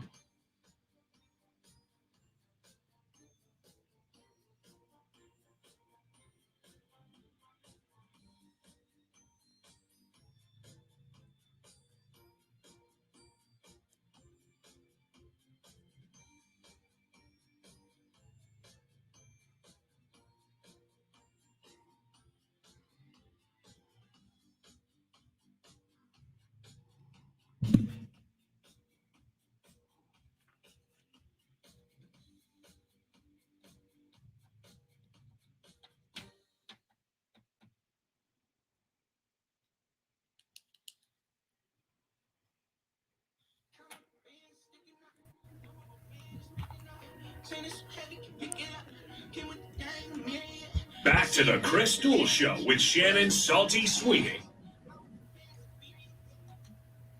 Chris Duel Show with Shannon Salty Sweeney. Dave Ayler, your soundscape stylist. Lots to talk about this morning. We just talked about the Dallas Cowboys and Dak Prescott and the very, very strange turn of events that now it is the defense that seems to be carrying the Dallas Cowboys while the offense is a bit of a liability. We'll get more into Dallas Cowboys football and the NFL. We'll talk college football, including Texas Longhorns, and we'll talk Valero Alamo Bowl coming up in the 8 o'clock hour, just after 8:30. Derrick Fox, the president and CEO of the Valero Alamo Bowl, the latest on not only the bowl game, its impact on the community, and your chance to win tickets. We're going to give away a pair of tickets to the Valero Alamo Bowl. We will talk NBA. The Charlotte Hornets in the state of Texas, they lost last night to the Dallas Mavericks. They lost pretty big to the Mavericks. Charlotte headed to San Antonio, where they'll take on the San Antonio Spurs tomorrow night. If the Spurs can get that win over the Charlotte Hornets tomorrow night, Spurs will have won 7 out of 10 games, which is a beautiful thing. And speaking of the Spurs, tomorrow on game day / game night for the Spurs, we'll be joined by the voice of the San Antonio Spurs, Bill Schoening. And Shannon, my understanding from Bill Schoening, he may be debuting a song. As we know, he's a singer-songwriter. He's got a song that is currently being mixed, and he told me over the weekend it should be ready by Wednesday. So not only a basketball segment, but a music segment with Bill Schoening. That's very exciting. Do you think it's holiday music? That's a good question. I'm not positive. Could be. I mean, either way, it feels like a gift. Yeah, he needs to release his Bill Schoening holiday album. We'll have to suggest that to him. And maybe we could be his background singers. You know, maybe we could be like the Jordanaires or the Pips. We could be his Pips. You know, Bill could sing, and the three of us, Dave Ayler, you, me, we could have some dance moves and woo woo. You know, on Midnight Train to Georgia, the Pips, that was their part. Woo woo. So that could happen. And you have to get the moves down. I know. We'd have to rehearse. Woo, woo, woo, woo. We need a choreographer. So I did when I was a kid. Gladys Knight and the Pips. One of my dreams was to someday be a Pip. Someday Gladys Knight, and maybe one of the Pips was sick one night, and they're playing San Antonio, and they go, "Hey man, we need one more Pip. How about that Chris Duel guy?" And hey, come on up here. You're a fan. And I could have been, for one night, a dream come true. Gladys Knight and the Pips featuring Chris Duel as the third Pip. You got to have dreams, Dave Ayler. Well, Gladys is still around. She's still touring, it could still happen. I may have to email her. Say, hey, next time you're in San Antonio, just one song, just not even the whole show, just Midnight Train to Georgia. I got the videos. I could learn those moves. I got a leisure suit somewhere from the 70s. Probably have a hard time fitting into it. But the Pips in Midnight Train to Georgia were wearing leisure suits. I'm just saying. Okay. What if they said yes, but you don't get a hot mic? Well, I'm so loud, I don't need a hot mic. Yeah, okay. I mean, I'm so the AT&T Center would still hear me up in the rafters, as you know. So I want just quick story. I think I've told you this story, Shannon. If not, at another radio station a number of years ago, they came up to me. They go, "Hey, Chris, how would you like to stay in radio?" Yeah, I guess the answer to that is I would like to. Well, here's what we're going to do. We're going to slash your salary by 90%, but you can make up for it in sales. We're going to make you a radio salesperson.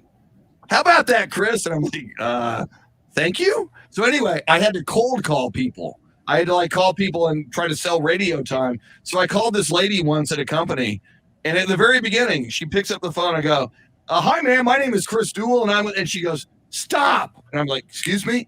She goes, "Stop." She goes, "I have you on speakerphone, and as soon as you started talking, I lowered it as far as it could go, and you are still blowing my eardrums out." So apparently, Shannon, I'm a very loud guy. I guess you didn't land that account. I did not land that account. She so hung close. Up. Yeah, I was not the best radio salesperson. I'm curious to see where your mic level is, because mine's up pretty high. It's I'll put it this way: it's pretty low. It's at about 2 on a scale of 1 to 10. So yeah, Dave can easily tell you and I apart. On the board. Yeah. All right. I'll try to modulate here as we do sports birthdays. Shannon's Salty Shakedown coming right up. I better hurry, though. I just killed time with my stupid radio sales story. And this day in sports history. On this day in 1920, Jack Dempsey knocks out Bill Brennan in 12 for the heavyweight boxing title in New York City. This is interesting. On this day in 1930, the New York Giants of the NFL defeated Notre Dame in a charity game 22-0. I want to bring those back.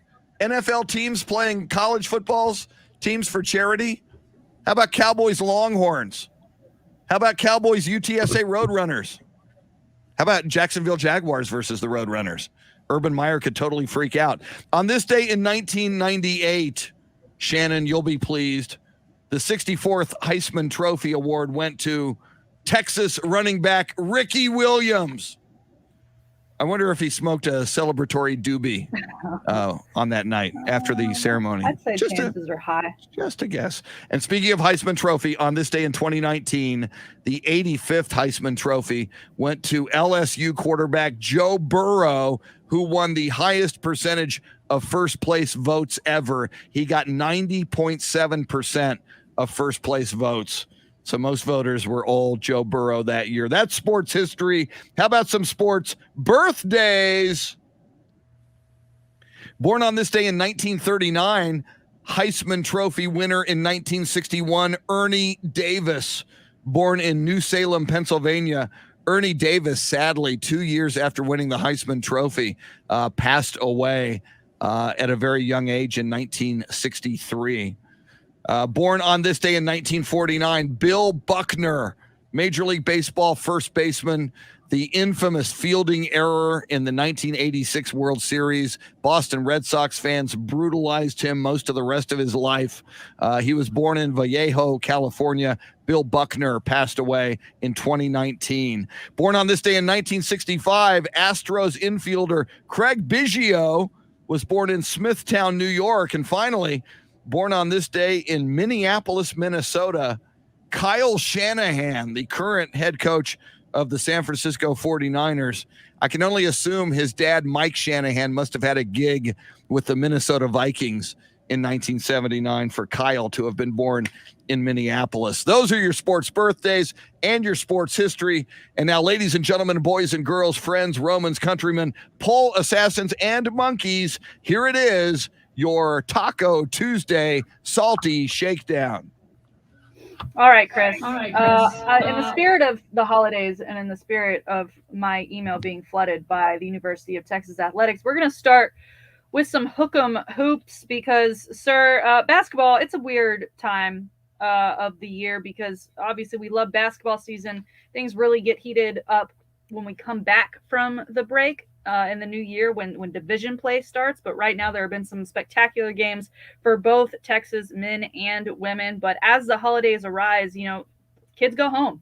A lot of kids go to the University of Texas that are not from the Austin area, and so attendance seems to dip. It's not a great look on television, and obviously this being the last year that games will be played in the Frank Irwin Center, I think it's important just for people to get out there and see them play one more time. And I've been getting these in my inbox for the past week now, so I just want to share it with the people, because maybe that's what Texas is saying. Maybe Texas is speaking through my email saying, you need to let people know that we are doing Hoops Holidays. And from Tuesday, December 14th, so that's today's men's basketball game, through the beginning of January, the January the 15th, a women's basketball game versus West Virginia, you can get really great premium seats for $10 to the men's games and $5 for the women's games. As I said, in January, they will be starting Big 12 conference play, which will go a long way. Both teams are doing spectacular this season. Lots of new and exciting stuff. Coach Schaefer and that women's team are beating down other teams. Chris Beard being the new head coach, all things exciting going on there. A lot of kids, I get it. You go home during the break. But if you are in town, if you've got family coming in town, I've got family coming in town, I'd love to take them to a game, experience the Irwin Center at least a handful of more times before it is no longer with us, and cheer on these teams when the student section is a little lighter throughout the year, right? Coach Chris Beard has made a great point to really get the student section involved. There was Hawaiian shirt guy a few weeks ago. Yesterday, Texas men's basketball tweeted out that they're now looking for shark suit guy.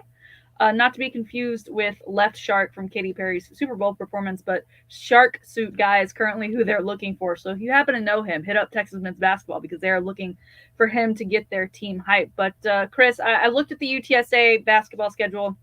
Not as many home games throughout the winter break as compared to Texas. They're on the road quite a bit. But I just think it is important that we continue to support these teams in any way we can, even though we're obviously caught up in lots of other things, lots of parties, lots of time with family members and travel. But these athletics, these kids, they're not going home for breaks like the rest of them. And so to support them when we can. Yeah, and especially, as you mentioned, Texas Longhorns, both the men's and the women's team. I mean, you should support them anyway, but they're excellent teams. So, I mean, you're seeing teams that could go deep in the NCAA tournaments and could win, are legitimate threats to win the tournaments. So go support them. Absolutely. All right, my next story today, sir, we know I'm no big fan of Tom Brady, but he must be stopped. He must. I mean, it's getting back to the point of it's no longer cute and endearing that there's this new Tampa Tommy vibe going on. Like I've come to the point where I've had enough, and maybe it is because he beat my Buffalo Bills over the weekend. But as he usually does, on the day after a game, he posts a video. Usually it's a recap. Usually it's got highlights and teammates, and he's talking about the dub, and he's on to the next one. Yesterday, however, he posted a video about his run game, because during that Bills game, he ran for 2 first downs. One was a pretty long run. He ended with a slide, and during it, he even called out one Mr. Tony Romo, who on that broadcast prior to that play was talking about how, he's not fast. He moves defenders with his eyes because he is a slow guy. Cut to Tom shows the play. He calls out Tony Romo in the process, saying, "Are you sure about that?" And then, just to pile on, he throws Peyton Manning and EA Madden under the bus, saying, "You've got to boost my run rating. Right now it's sitting at a 71. He wants it up to a 93, according to that video graphic. Sir, that video was posted less than 24 hours ago. It has 1.3 million views on Twitter alone. I'm tired of this, Tom. I don't know about, I feel like you are here for it. You love it, but I am tired of one Tom Brady. Even Bruce Arians tired of this version of Tom Brady, because in reference to Tom running for first downs, Bruce Arians said, "That's enough of that bleep." Yep. Your thoughts? I unlike you, Tom Brady, and we've talked about it, and you've admitted it before, he's got an amazing social media game. He's putting out great videos. And again, it's so remarkable he's able to do this in his 40s. I did watch a lot of that game. I cringed every time he ran the ball, but I'm here for his videos. I think he's very funny and entertaining, but be nice to Tony Romo. That's all I got to say. Chris, we continue to learn more and more about NIL and the ways in which athletes are able to profit off of their name, image, and likeness. Last week, it was Horns with Heart that came out that kind of took everyone by storm, saying, "We want athletes to get paid, but not like that. That sounds weird. That sounds a little off." Well, now we face Oregon who's doing something pretty unique this week. It actually started yesterday. It's lasting 48 hours. So if you're into shoes, this one is for you. As you know, Oregon, the Ducks, they are known for their crazy uniforms. They're known for the shoes that they get with them too, right? I mean, Phil Knight, the owner and creator of Nike, a huge Oregon supporter, so he's always sending custom shoes that don't get sold to the public, right? You only get them if you are an athlete at Oregon. Well, the football team this year got some Jordan 8s. They're custom, of course, plenty of Duck references to go along with them. Well, they are selling now 100 pairs of these shoes on a website called StockX. And if you're a shoe person, you already know what that is. That's where you tend to go to get shoes. People bid on them. They're selling 100 pairs. And sir, the proceeds from this will go back to the players on this football team. 100 shoes. Almost every player on the team posted about the sale on their social media pages. So it's gotten plenty of pub. And I checked this morning, sir. Right now, leading the way, a size 12 is at a bid of over $70,000 for one of those 100. $70,000 for a pair of shoes. My God. So that's craziness. I don't know how many size 12s are being placed and bidded on. They have all of the sizes. I'm not sure how many they have of each. But each player looks like they're going to get a nice little hefty chunk of change after this, even if it is a couple $1,000. I mean, this is a pretty cool way to go about it. But to me, it also feels like an unfair advantage in that they do have Phil Knight in their back pocket. Yeah, you got to use what you got. And it seems to me, Shannon, and again, I don't know all the NIL rules, obviously, but if it's the university doing this auction, I mean, before, we've seen alumni groups do it that are not exactly the university. For the university to do this auction and then channel that money to the players, I mean, it's almost like the university paying the players, which my understanding was not necessarily the spirit of NIL. But I totally agree with you. Go ahead. I think it's in partnership with another company. The university isn't necessarily putting it on, but they're being assisting, right? They're helping these players be like, hey, put this on your social media. Here's the website. Here are the shoes that we're doing. Quite awesome. And then now, if I'm a player of Oregon, they get so many shoes. And that's for all the athletics at Oregon that I guess before they probably couldn't put their own pair up online to sell on a place like StockX. But now, why not? If you can get $70,000 for one pair of shoes, are you kidding me? Get into the shoe game. I think it's brilliant. Absolutely. And like I said, this started yesterday. It lasts 48 hours. So if you're a shoe collector, you're in Oregon shoes, you're an Oregon fan, go check it out on StockX. They're selling the Air Jordan 8s custom Oregon versions. Not available anywhere else but at Oregon and now via the auction. There it is today, Salty Shakedown. Outstanding Salty Shakedown. And you bring up a great point about that last story, Shannon, that with Phil Knight and the Nike connection, it does kind of put Oregon at an unfair advantage when it comes to shoes. But again, use what you've got, especially in the era of NIL. Texas has its amazing brand in Austin. Right. Yeah, I mean, play it up, use it up, use everything you can. Within the rules to the advantage of your players. And same thing, my school, USC, you've got Hollywood, Snoop Dogg, Will Ferrell, the Song Girls, whatever creative, innovative ways you can use what you've got to create money and revenue streams for the players for NIL, therefore attracting more players. That's a big way to go. Speaking of NIL, one of the darlings of NIL early was Quinn Ewers, the quarterback who now is going from Ohio State to Texas, and Taylor Estes has been reporting on this at Horns 24/7. As we roll forward, Taylor will join us within moments. Just after the top of the hour, we'll talk about Quinn Ewers in Texas, Derrick Fox of the Valero Alamo Bowl, and your chance to win Alamo Bowl tickets coming up on the Chris Duel Show. Good morning, Louisa. Warren Wheeler. Let me read what you got, Warren. Warren says, so real quick about Dak, think about what is around him. Amari Cooper, number one receiver. CD Lamb, Michael Gallup, strong receiver. Tyron Smith, who is injured right now, but hopefully he'll be better. Top 5 left tackle. Lyle Collins, stud. Zach Martin, top right guard in the league. Pollard is a stud. Zeke is respectable. Dak is very inaccurate, and he is surrounded by a badass team. Warren, I'm believing that more and more, that Dak is not just I was about to say Dak is just not that good. That's not what I mean. A lot of us think he's great. Dak is not a great quarterback. He's not an elite quarterback. Neither was Tony Romo. I always used to say Romo was about 10 to 15 in the league. Dak is probably about 7 to 12 in quarterbacks. Obviously, Brady, Mahomes, Aaron Rodgers are the best. So, I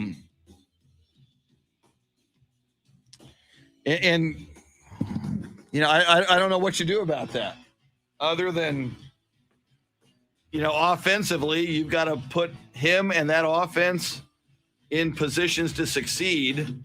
And thank God we finally have an amazing defense. So that's a beautiful thing. All right, I will be back in a sec. Grab some ice.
Thank you, Mike Taylor and the Mike Taylor dancers.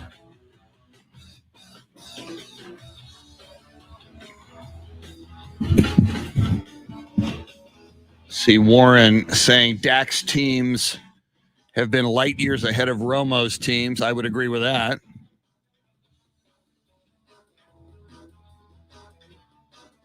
Yeah, you make a good point, Warren. Romo never had a defense ever. And besides Witten, never had a top receiving core. Yeah, Des Bryant for a while, but you make a good point. They let DeMarco Murray walk. Yeah, I was, you're talking about Zeke getting paid. I was against Zeke getting paid, especially in the modern era where it's a passing league, and running backs tend not to last that long. I don't think Zeke was worth that money, and it's kind of proven to be the case that Zeke wasn't worth that money. I've got to edit this real quick. How long is that? That's 31 seconds. That's too long. Rock, it's time for Kia's. Let's get in here.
Duel here for Kia of Round Rock. It's time for Kia's Command the Season sales event at Kia of Round Rock. We got a great selection of new Kia cars and SUVs. They're meeting with their non-commissioned sales staff. The goal of Kia of Round Rock is to earn customers for life. They're proud of their award-winning model lineup like the Element K5, Celso, Sorento, and Telluride. For their family and yours, they look forward to assisting you with all of your automotive needs. On the 35 frontage road between Old Settlers and University, Kia of Round Rock. Everything you want at dealership and nothing you don't.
Here we come. Taylor Estes on the phone line.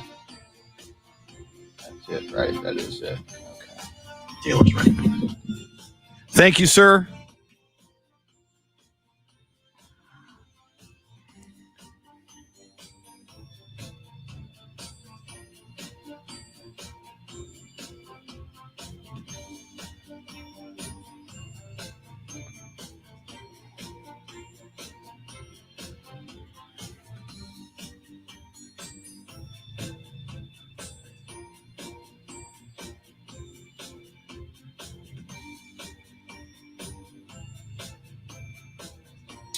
Leo Zambrano, good morning.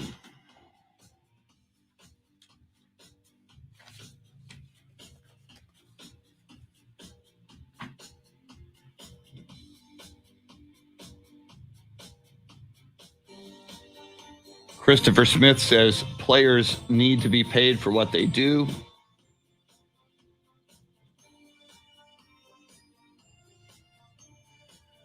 Marcus Valdespino says Zeke is great at picking up blitzes. Romo got hurt 3 times where the running back failed at that extremely important task.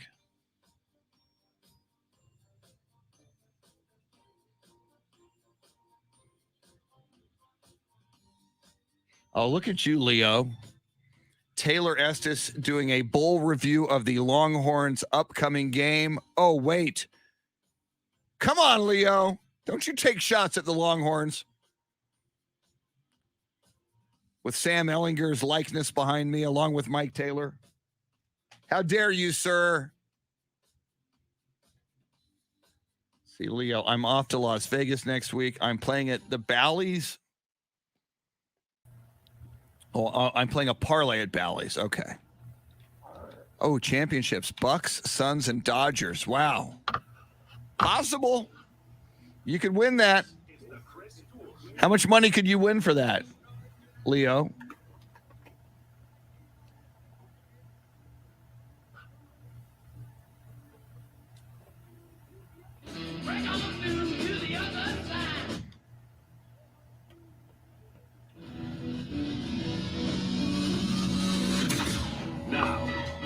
Duel. It is a Taco Tuesday, and we are talking football in a big way, as we often do, as we should, as God intended. Speaking of football, just after 8:30, Derrick Fox, the president and CEO of the Valero Alamo Bowl. We will check in with Derrick, get the latest news on the Valero Alamo Bowl as Oklahoma and Oregon coming in just a matter of days to San Antonio to face off. And, of course, the Valero Alamo Bowl making other news and other impacts in the community and among young people, including scholarships. We'll get into all of that, and you'll get an opportunity as we talk with Derrick to win a pair of tickets to the Valero Alamo Bowl. We'll do that a little bit later this hour, and we'll do it again a week from today. We'll give away tickets next Tuesday as well to the Valero Alamo Bowl. Well, ever since we got the news less than 48 hours ago that quarterback Quinn Ewers, who originally wanted to be a Texas Longhorn coming out of high school, but chose not to when Tom Herman was the head coach. He then went to Ohio State, wound up apparently making some big money with name, image, and likeness. He has now decided to commit to the Texas Longhorns. Ever since we heard that news, Shannon and I wanted to talk about this with Taylor Estes.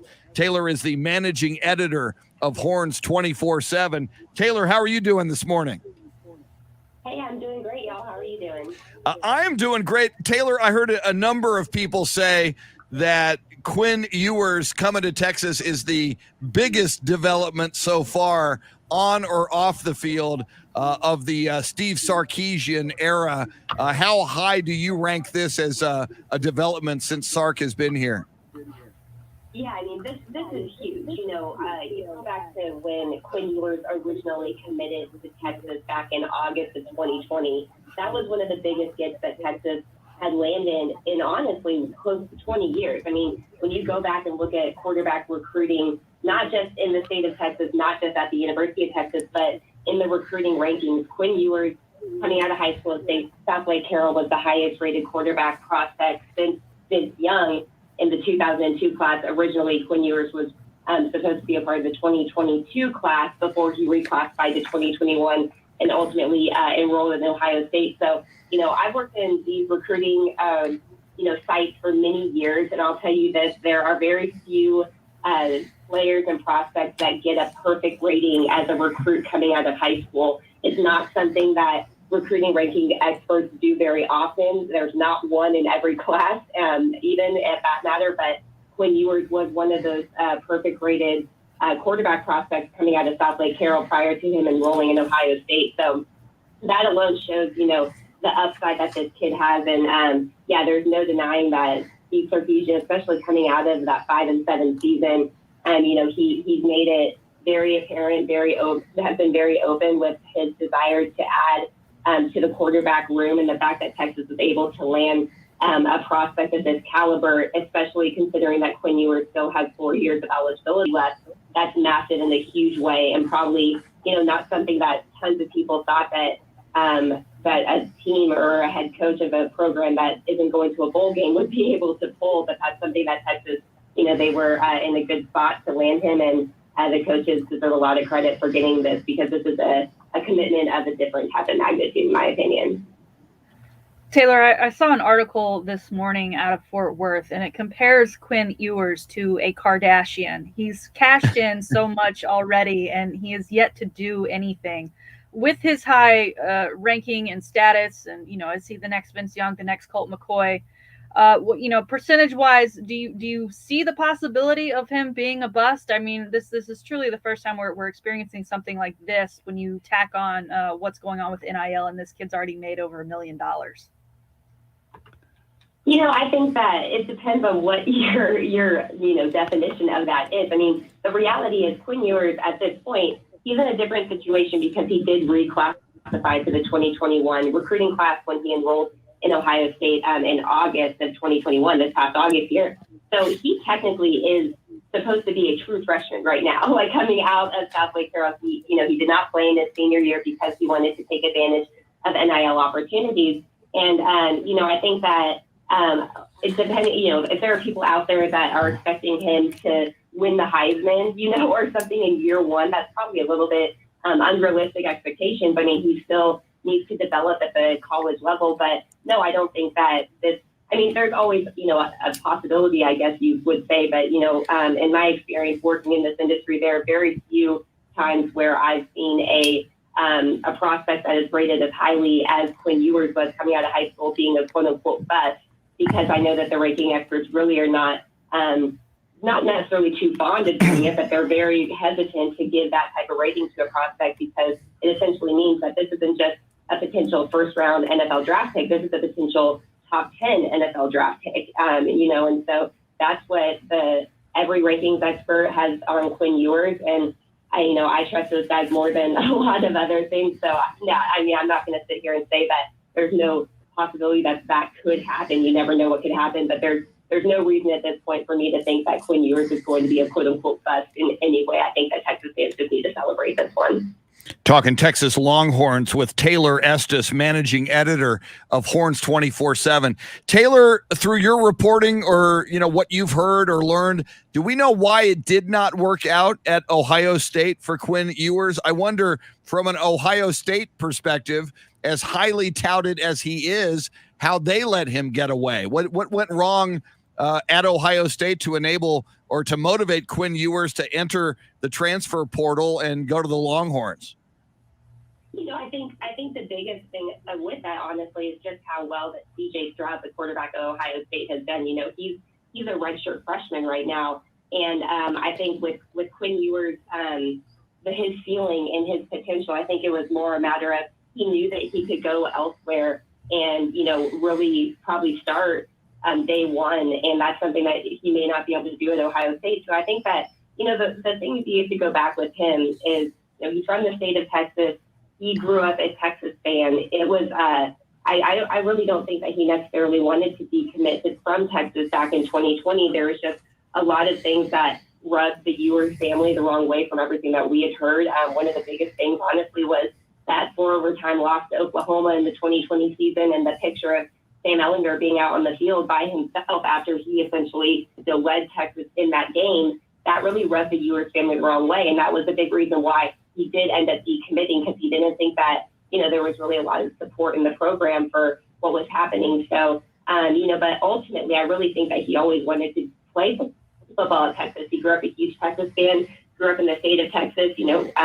Prior to him decommitting, he was really working to recruit a lot of players to the University of Texas back in 2020, before he ended up reclassifying to Ohio State. But I think the biggest thing, honestly, was, with CJ Stroud, he really took that job and ran with it. And I think that Ewers knows that he has the opportunity to play elsewhere and still be able to make the NIL earnings, that he was pretty much promised when he went to Ohio State. So I think that was probably the biggest thing, was just the fact that CJ Stroud really, he had a little bit of the upper or advantage a little bit with him being, more veteran in the program and Quinn Ewers being really green. So I think that was the biggest deal. Well, Taylor, it's huge for Texas to get Quinn Ewers out of that transfer portal. But this week, Texas does lose BJ Foster as well as Chris Adamora and others that end up hitting the portal. Now, I feel like this Quinn Ewers news kind of overtakes all of that, and that, well, look what you're getting. But how much of a hit to the team or is it for these guys that are jumping out and entering the transfer portal to get away from this Texas program? I mean, I don't necessarily think it's a huge loss, and I know that probably sounds mean, I guess is probably the best way to say it, but, Steve Sarkisian said even before the regular season ended that he was going to have essentially, sit-down meetings with a lot of the players and map out where they feel that they are right now in their career at Texas and kind of what their future brings. And so I feel like a lot of, I know that Texas has lost a lot of players to the transfer portal, but I don't necessarily believe that those are players that the coaching staff really was trying to hold on to either. I think that, the writing was kind of on the wall with some of those guys. When you look at BJ Foster, it's disappointing, no doubt about it, because he was a really highly touted prospect coming out of high school. He was a 5-star prospect. When he enrolled at Texas, he had a pretty good true freshman year and played, pretty well his sophomore year, but he really kind of fell off and has continued to kind of fall off a little bit each year. So I think that it probably would do him best to maybe get a fresh start elsewhere. But yeah, I definitely don't think that the players that Texas has lost so far to the transfer portal since the end of the season, I don't necessarily think that they're, guys that the staff itself is losing sleep over, because I think that these were, the outcome of some of those conversations that Steve Sarkisian had with guys after the season was over. She is Taylor Estes of Horns 24/7. And Taylor, as you and Shannon talk about the transfer portal for the Longhorns, the first thing that comes to mind now with Quinn Ewers coming to Texas, what's the next move for Casey Thompson, Hudson Card, and even Ben Ballard? I got to believe, the writing's on the wall. I think most of us expect Quinn Ewers to win that job. I would expect a quarterback competition. But what do you think happens to Casey Thompson and Hudson Card? Do you think we'll hear their names in the transfer portal anytime soon? I think that, there's definitely a lot of suspicion about that, no doubt about it. One thing that Steve Sarkisian has said, and, you can take this as however you want, whether it's coach speak or whether it's real or not, but, he previously, even before they landed Quinn Ewers, had, kind of mentioned that the guys that are already on campus, that already, were in the playbook, knew the playbook, they would have a leg up on whoever they did bring in from the transfer portal or, whatever addition of quarterback that they would bring in. So, take that for what you will. I think that there's definitely reason to believe that Quinn Ewers probably is going to have the advantage coming in a little bit, at least long term. But I think this is going to be really good for the position if Steve Sarkisian can keep, Casey Thompson and Hudson Card engaged at least through spring practice. I think it's only going to help the quarterback position and the development and of all of the guys. Including Quinn Ewers. The best way to grow a position is by having competition at it, and that's tough to do right now. I think, especially in the transfer portal era of college football, and especially at quarterback. There's only one ball on the field and one guy that gets to call the snaps. So it's a tricky situation for Steve Sarkisian to be in. I think there's a lot of people that are going to be watching to see if there are any roster attrition from the quarterback room. But, I don't want to say be too definitive right now because you never know, especially in the transfer portal era. But from what I had heard, even prior to Quinn Ewers making his announcement, was that Casey Thompson at least was all in on wanting to compete for the job heading into spring. Now, again, that can change with the addition of a guy like Quinn Ewers that's going to come in and, everyone expects to be a day one starter. But Right now we have not heard anything definitive of any guy going into the transfer portal, but definitely going to be something to watch if you follow Texas, just because, adding this type of dynamic quarterback prospect to the room is probably going to make a lot of these guys rethink if they're going to have the opportunity to play at Texas. And that's fair, and I think that with both Casey Thompson and Hudson Card, I think they're both talented enough to probably start elsewhere. However, I think that it would be best for Texas for at least one of them to stick around, because the quarterback only one hit away from, being out of the game, as you saw even with both Casey Thompson and Hudson Card at different times this season. So, there's no definitive answer right now, Chris, but it's definitely something I think that if you follow Texas, you're going to want to watch over the next few weeks just to see kind of how this plays out, especially, after the early signing period and when Texas really starts to pursue more transfer portal options.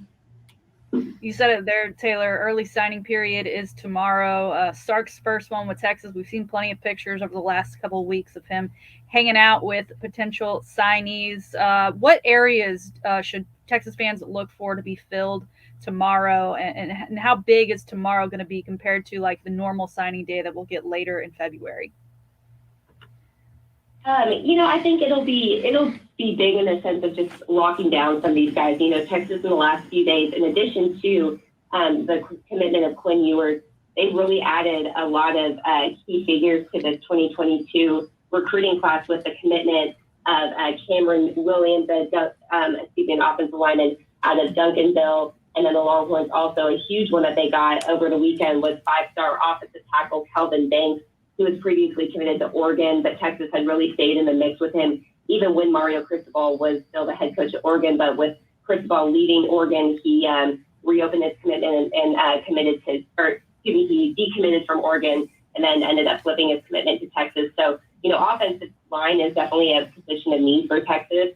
And that's something that I think that they're really trying to lock in this early signing period. It would not surprise me, honestly, after the early signing period, if Texas hits the transfer portal for some more offensive linemen, because Steve Sarkisian's talked time and again that, that's a position that they really need to add to. He was shocked that in 2021, they only signed 2 offensive linemen. So that's definitely a position of need. And I think anybody who watched the Texas football game this past year would say the offensive line definitely needs some help. But then even after, early signing period, I think that a position that the coaches are probably going to go after in the transfer portal is wide receivers, another huge need for Texas, and then potentially adding, some members to the secondary. So, even though early signing period starts tomorrow, that's really going to be more for Texas to secure the high school, targets. And I really think that the coaches are going to hit the transfer portal hard, and that's what you're going to see leading into that February signing period.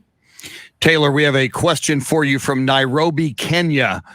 We've got a listener/viewer joining us on the live video feed from Kenya this morning. His name is Christopher Smith, and he wants to ask, what kind of a first year do you expect the Longhorns to have with Quinn Ewers at quarterback? And it would seem to me, and we've talked about this, Taylor, about Sark in year 2, since it didn't go as well as Longhorn fans' expectations had hoped. So a little bit of pressure and a potential hot seat for Sark in year number 2, given that if indeed Quinn Ewers is a day one starter who's not faced, other than a few plays, college football defenses, a few plays at Ohio State. I mean, what is your expectation if he is a day one starter?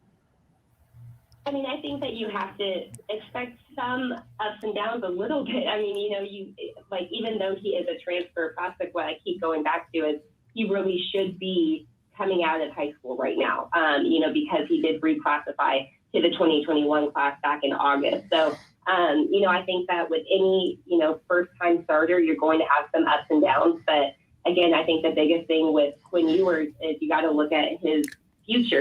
This is not a guy that Texas fans should throw in the towel the first time he throws an interception or, start saying that he's a bust and Steve Sarkisian should be fired. I mean, this is a difference maker type of quarterback for the program. This is a program changing type of quarterback, honestly. And, I think that Texas fans really need to be patient And I know that's not a word that many Texas fans really like to hear. I like to joke that it's not a word in many Texas fans' vocabulary. And if it is, they essentially try to erase it at any given moment it's brought up because Texas fans, there's been a decade long of mediocrity or worse. So you understand, the natives are restless a little bit there. But I think that, with Quinn Ewers and what the upside that he does have, I think expecting perfection in year one, obviously, I don't think that's reasonable. I don't think it's feasible. But I think that you got to give this guy a chance to develop in here because, he really does have the tools to be a, potential first-round draft pick, assuming this all plays out. And if there's one guy who can develop quarterback, that's Steve Sarkisian.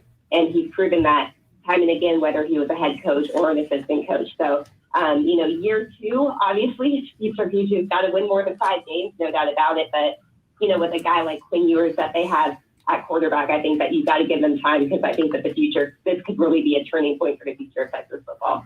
Absolutely. It's going to be fascinating to see how it all plays out. Taylor Estes, a great follow on Twitter at Taylor Estes 247. Of course, you can follow Horns 24/7 at Horns 247. And on YouTube, a great video series there and a lot of information for you on YouTube. Search Horns 24/7. Taylor, Chip Brown, a lot of great coverage there on the Texas Longhorns. Taylor Estes, always outstanding. Thanks for taking the time this morning. We appreciate it. Hey, anytime. Thanks for having me on. Absolutely. And as we roll forward, not only will we speak with the president and CEO of the Valero Alamo Bowl, Derrick Fox, but somebody, it should be you, is going to get a pair of tickets to see Oklahoma versus Oregon in the upcoming Valero Alamo Bowl. We'll give those tickets away in the next segment, in addition to our conversation with Derrick Fox. She's Shannon Salty Sweeney, Dave Ayler making the show go. Thanks for hanging out with us till 9 on the Chris Duel Show. Woo!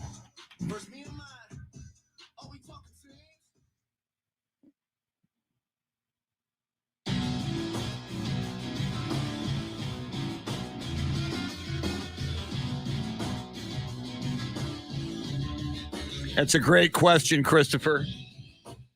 What should Quinn be spending his money on in the offseason to better himself as a freshman quarterback? There are those quarterback schools that I'm sure you know about, Chris. Carson Palmer's brother has one. The Mannings have a quarterback school. But yeah, you would think now with all that NIL money reported to be about $1 million that he's got some money to spend. And imagine if he's as good as advertised. I mean, he's going to make a ton of money. He may become one of the biggest NIL beneficiaries if he has a great career. Leo, FYI, I dropped my son off at school this morning and he wore his Bevo jacket. I'm a hypocrite. I can't deny it. I didn't even know there are Bevo jackets. So not just a Texas jacket, but a Bevo jacket. That's pretty cool. All right, Mike Taylor. I'll be right back.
Thank you, Michael.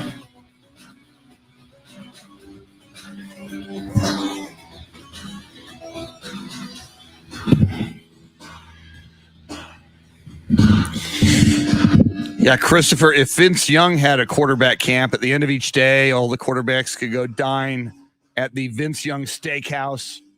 Be beautiful. Enjoy a filet mignon, baked potato. There you go, Leo. Yeah, Jordan Palmer. I didn't know they'd be in El Paso. I wonder if that's just to be more, middle of the country located to allow people who are not on the West Coast to access it more easily. It's interesting they would choose El Paso. Let me see. I think I have a press release here on the Valero Alamo Bowl. Let me find that.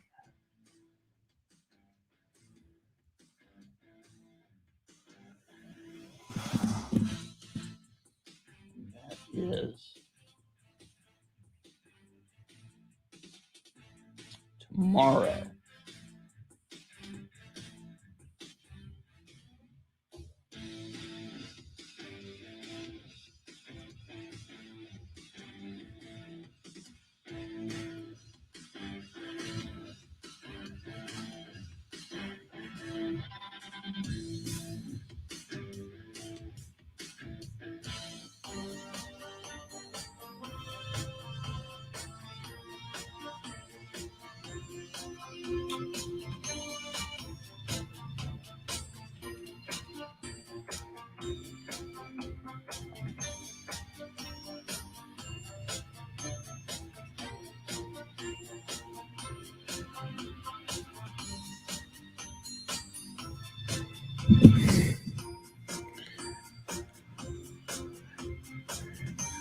Yeah, Shannon, I just sent you a press release that I meant to send yesterday. I actually tried to send it yesterday. I was having internet problems where I was, but it just talks about they're having a scholarship luncheon tomorrow.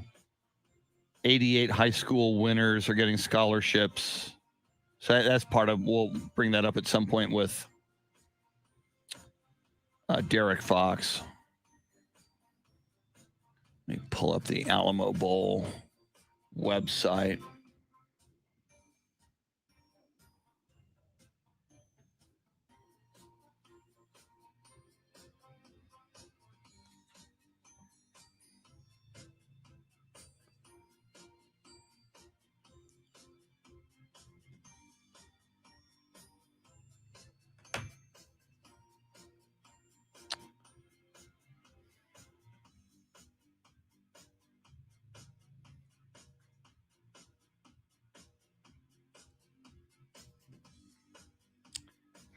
He hasn't called yet. Let me get.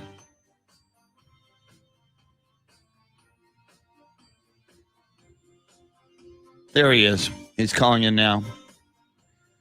I figured he's usually pretty good about it. Let's see if I got my Derrick Fox photo. I do. Derrick's ready. Thank you. And we'll do once we hang up with him, we're going to do the giveaway. I'll have Shannon pick a caller and we'll just do it on the way out of the show.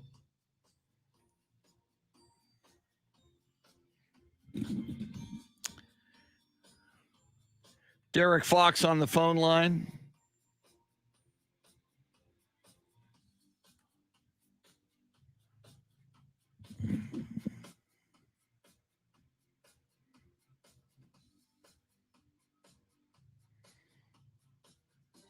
Here we go.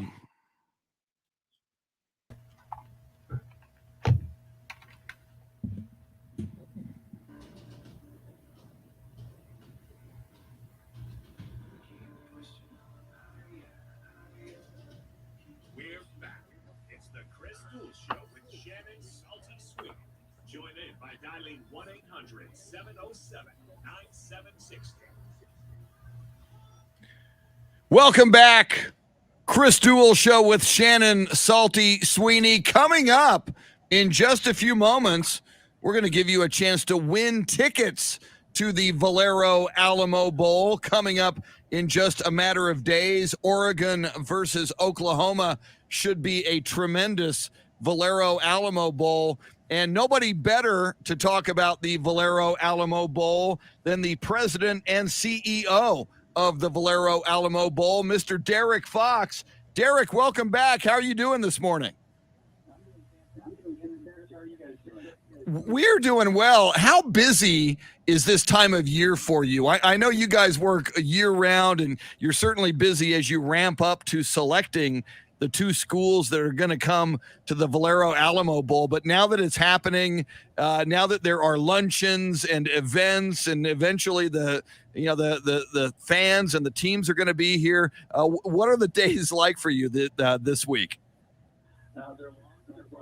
It's great to be working with great volunteers, great staff, board members to help pull everything together. And like you say, you're doing a little bit of everything right now, from still trying to sell tickets, and sponsorships and suites down the home stretch, to event operations and logistics, to scripting, to press conferences, to scholarship luncheons coming up tomorrow, to you name it. And then obviously you try to sit down and work with both teams. Now they've been here for their advanced trip and meld their schedule into yours, so it's one cohesive unit between now and game day.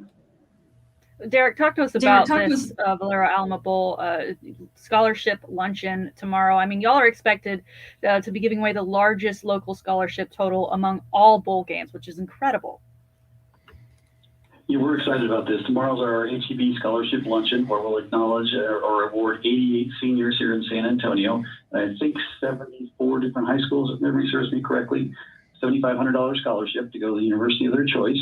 So it'll be $660,000 that we'll give away tomorrow. And what makes it so fun is to, you read the scholarship applicants, and then you get a chance to see them and their parents tomorrow at the luncheon and award them. And then you see them on the field again on game day.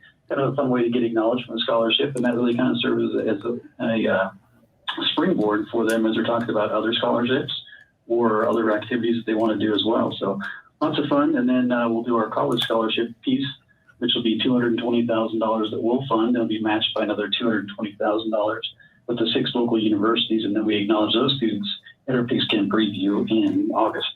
Wow, you add up the $660,000 with the $220,000, and that's matched with another $220,000. That's a lot of money, Derrick, going to scholarships, and I think that's a big part of this equation that a lot of people may not fully grasp. You think about the impact and the economic impact that the Valero Alamo Bowl has on San Antonio and South Texas every year. You've got these fan bases coming into town from a tourism perspective. You've got just the fact that it is on national television and San Antonio is showcased, which has an ancillary effect of getting people to say, hey, I think I'm going to go check out San Antonio sometime, and eventually they do. And then, Derrick, as you described, these scholarships, which are kind of going to be the gift that keeps on giving, because you're helping the education of these young people who will then, so many of them, be just tremendous citizens of our community. It's such a win-win on so many levels, in addition to usually a pretty darn good football game. Absolutely. We're trying to stage another good one this year. We got number 14 Oregon and number 16 Oklahoma. Surprisingly, and you look at it, it's the first time we've had two 10-win teams. And how about that? Coincidentally, you got 2 interim coaches, one of which just went into the Hall of Fame. So I'm not sure you could ever put that formula together again.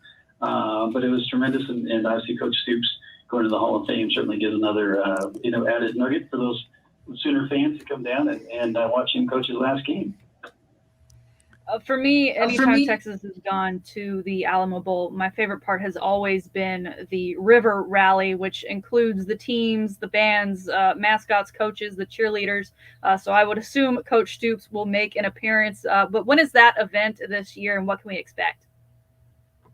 That'll be on the 27th, the Rico's River Rally. So again, it's a free event, open to the public, and come on down, and you can either come to the Arneson River Theater and grab a seat early. You want to get down there probably a few hours in advance to guarantee a seat, or you can really just be along the Riverwalk and watch the pep bands and the teams come floating by, and they come into the Artists River Theater, and then you have a battle of the bands and the fans, and you really get into it with the players and mascots and you name it. So a lot of energy and a lot of great visuals about what makes San Antonio so unique.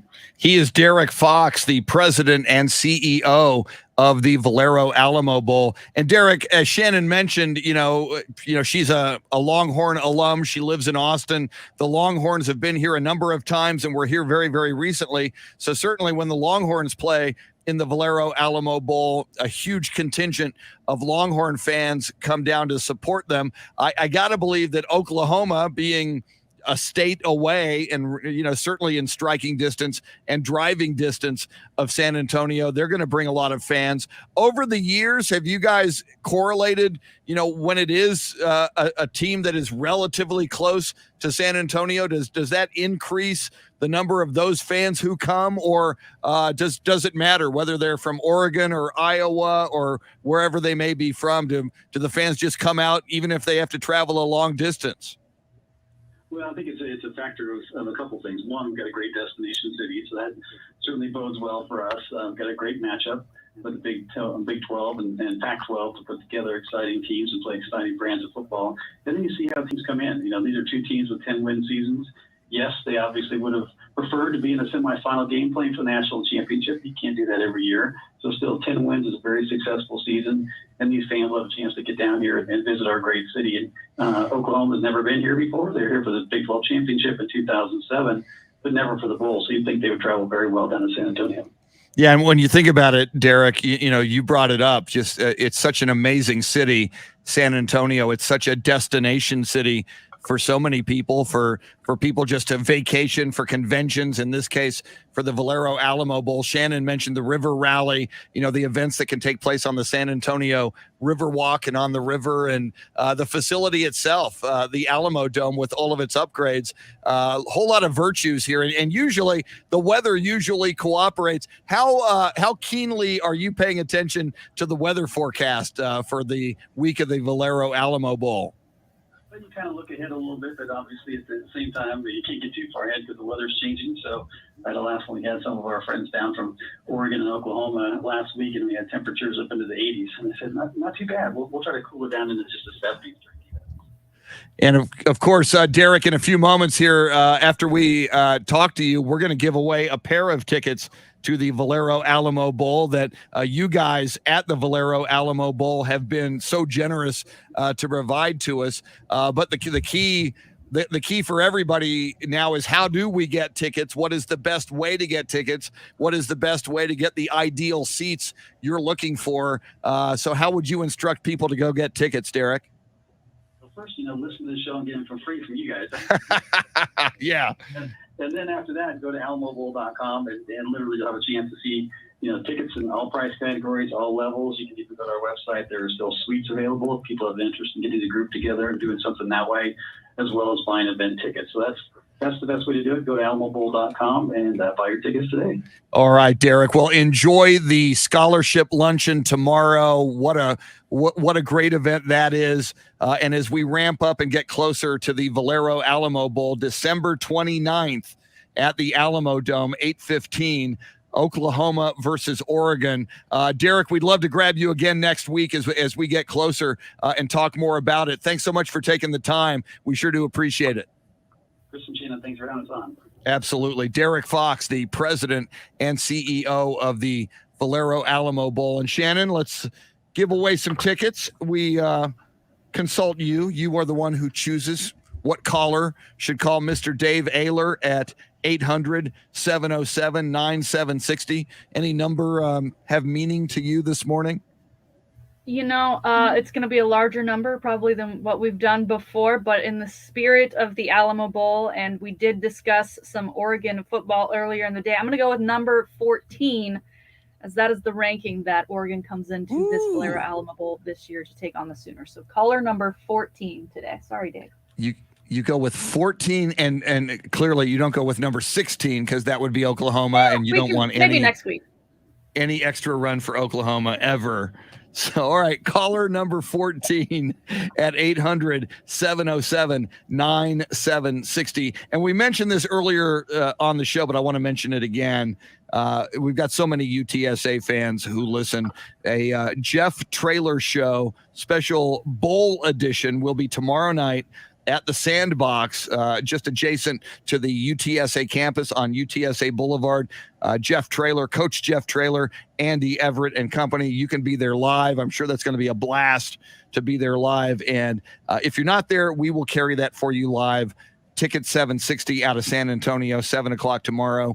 If you're outside San Antonio, you can always catch that on the iHeart Radio app. So I have not been out. I have been in previous years, Shannon. I've been out to a UTSA coaches show, which is a lot of fun. I haven't made it out yet this year, but that's got to be a fun deal. So yeah, you got to get hopefully people get it. I know there's a lot of tacos that I got to look into. Well, in our final minutes here, Shannon, I want to make sure that we talk about some of the topics we didn't get to. One of the big ones, and what a sight it's going to be. We found out yesterday the sites for upcoming Super Bowls in 2024 and 2025. I think the 2024 Super Bowl might be a little rowdy given its location that was announced yesterday. Yeah, originally it was going to be in New Orleans, but due to some scheduling conflicts, they pushed New Orleans back to 2025. So that one has always been a great city to host the Super Bowl. I think the last time they did was in 2013, if I remember correctly. Beyonce was the halftime performer. The lights went out in the middle of that game, and Harbaugh crime took place. So that'll be in 2025. But in 2024, Vegas, it's happening. Vegas, it's finally happening.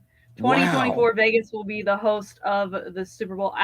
The headlines. I can't, Chris. It's going to be insane, and it's going to be absolutely probably going to be some bad headlines coming out of there. But for those that do go and play safe, they're going to have all of the fun that weekend. Very, very cool. The Super Bowl coming to Las Vegas in 2024. You know, we talked a little bit about Spencer Rattler. Went into the transfer portal from Oklahoma and now will play at South Carolina. A Texas Aggie in the transfer portal at quarterback now as well. Not good news for the Aggies and our good friends who happen to be Aggies like James Allen. Yeah, it was a rough season for Texas A&M, probably just considering what they were, set out to achieve. They did obviously have that huge win over Alabama, which helped them remain in the top 25. But they are losing quarterback Zach Calzada. Now, it'll be interesting to see how Texas A&M fans react to this, right? Because he did start 10 games. He was not the original starter.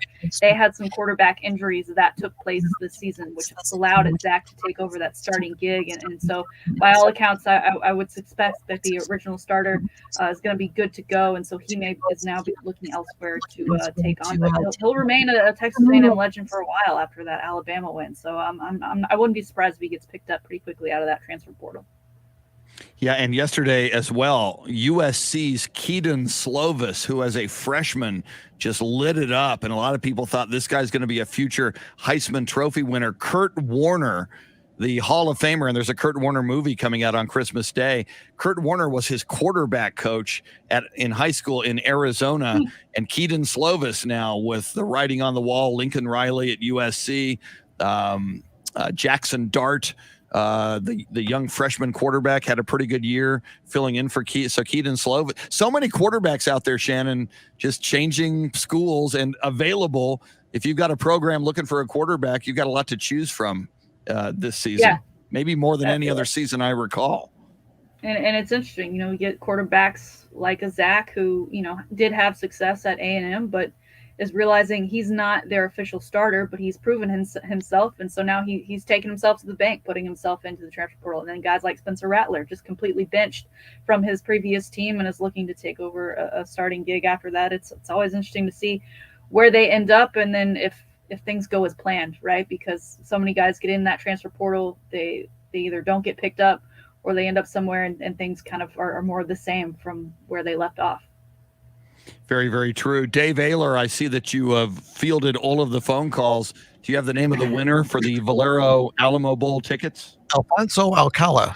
Alfonso Alcala. Alfonso, way to go. All right. You got the tickets. Did he say anything interesting like go Ducks or No, he didn't give me Boomer any Sooner? kind of who he was picking. He just said, give me the tickets. He's man. excited though. Good. I'm glad he's He's always excited for the Alamo Bowl. It's a great event. Great game every year. Fantastic. It is Always fun. fun to go. They've had a great track record of usually very, very exciting games. And I was surprised that what Derrick said is that Oklahoma's never been to the Alamo Bowl.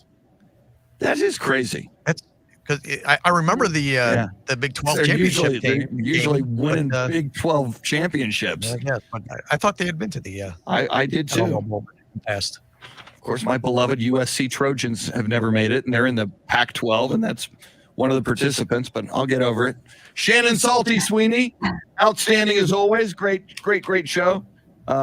It's a Thank you, sir. macchiato. Macchiato. That's Macchiato. the drink. Macchiato. That's it. That's the one. I learned about rolls yesterday that I didn't know about. Today, the macchiato.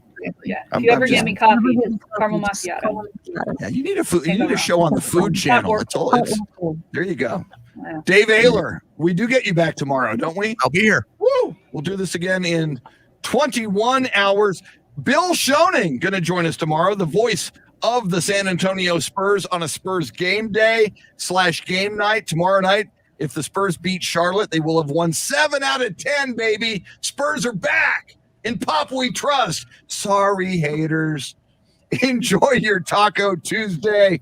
We'll see you mañana. Adios, amigos. Woo! See some final comments here. What did I miss? Oh, that's loud. Thank you, Leo. Frank Ramirez, take care. Anybody who's still in here at this point. Christopher Smith. El Paso is an armpit, but cheap to host. There you go. Christopher Smith, I think, leaving Nairobi and headed somewhere else in Africa today. I think I saw him write that. All right, y'all. Thanks for being here. Go get some tacos. It's Taco Tuesday. And I will see you. Dave will see you. Shannon will see you tomorrow. It's only a day away. Have a great Taco Tuesday.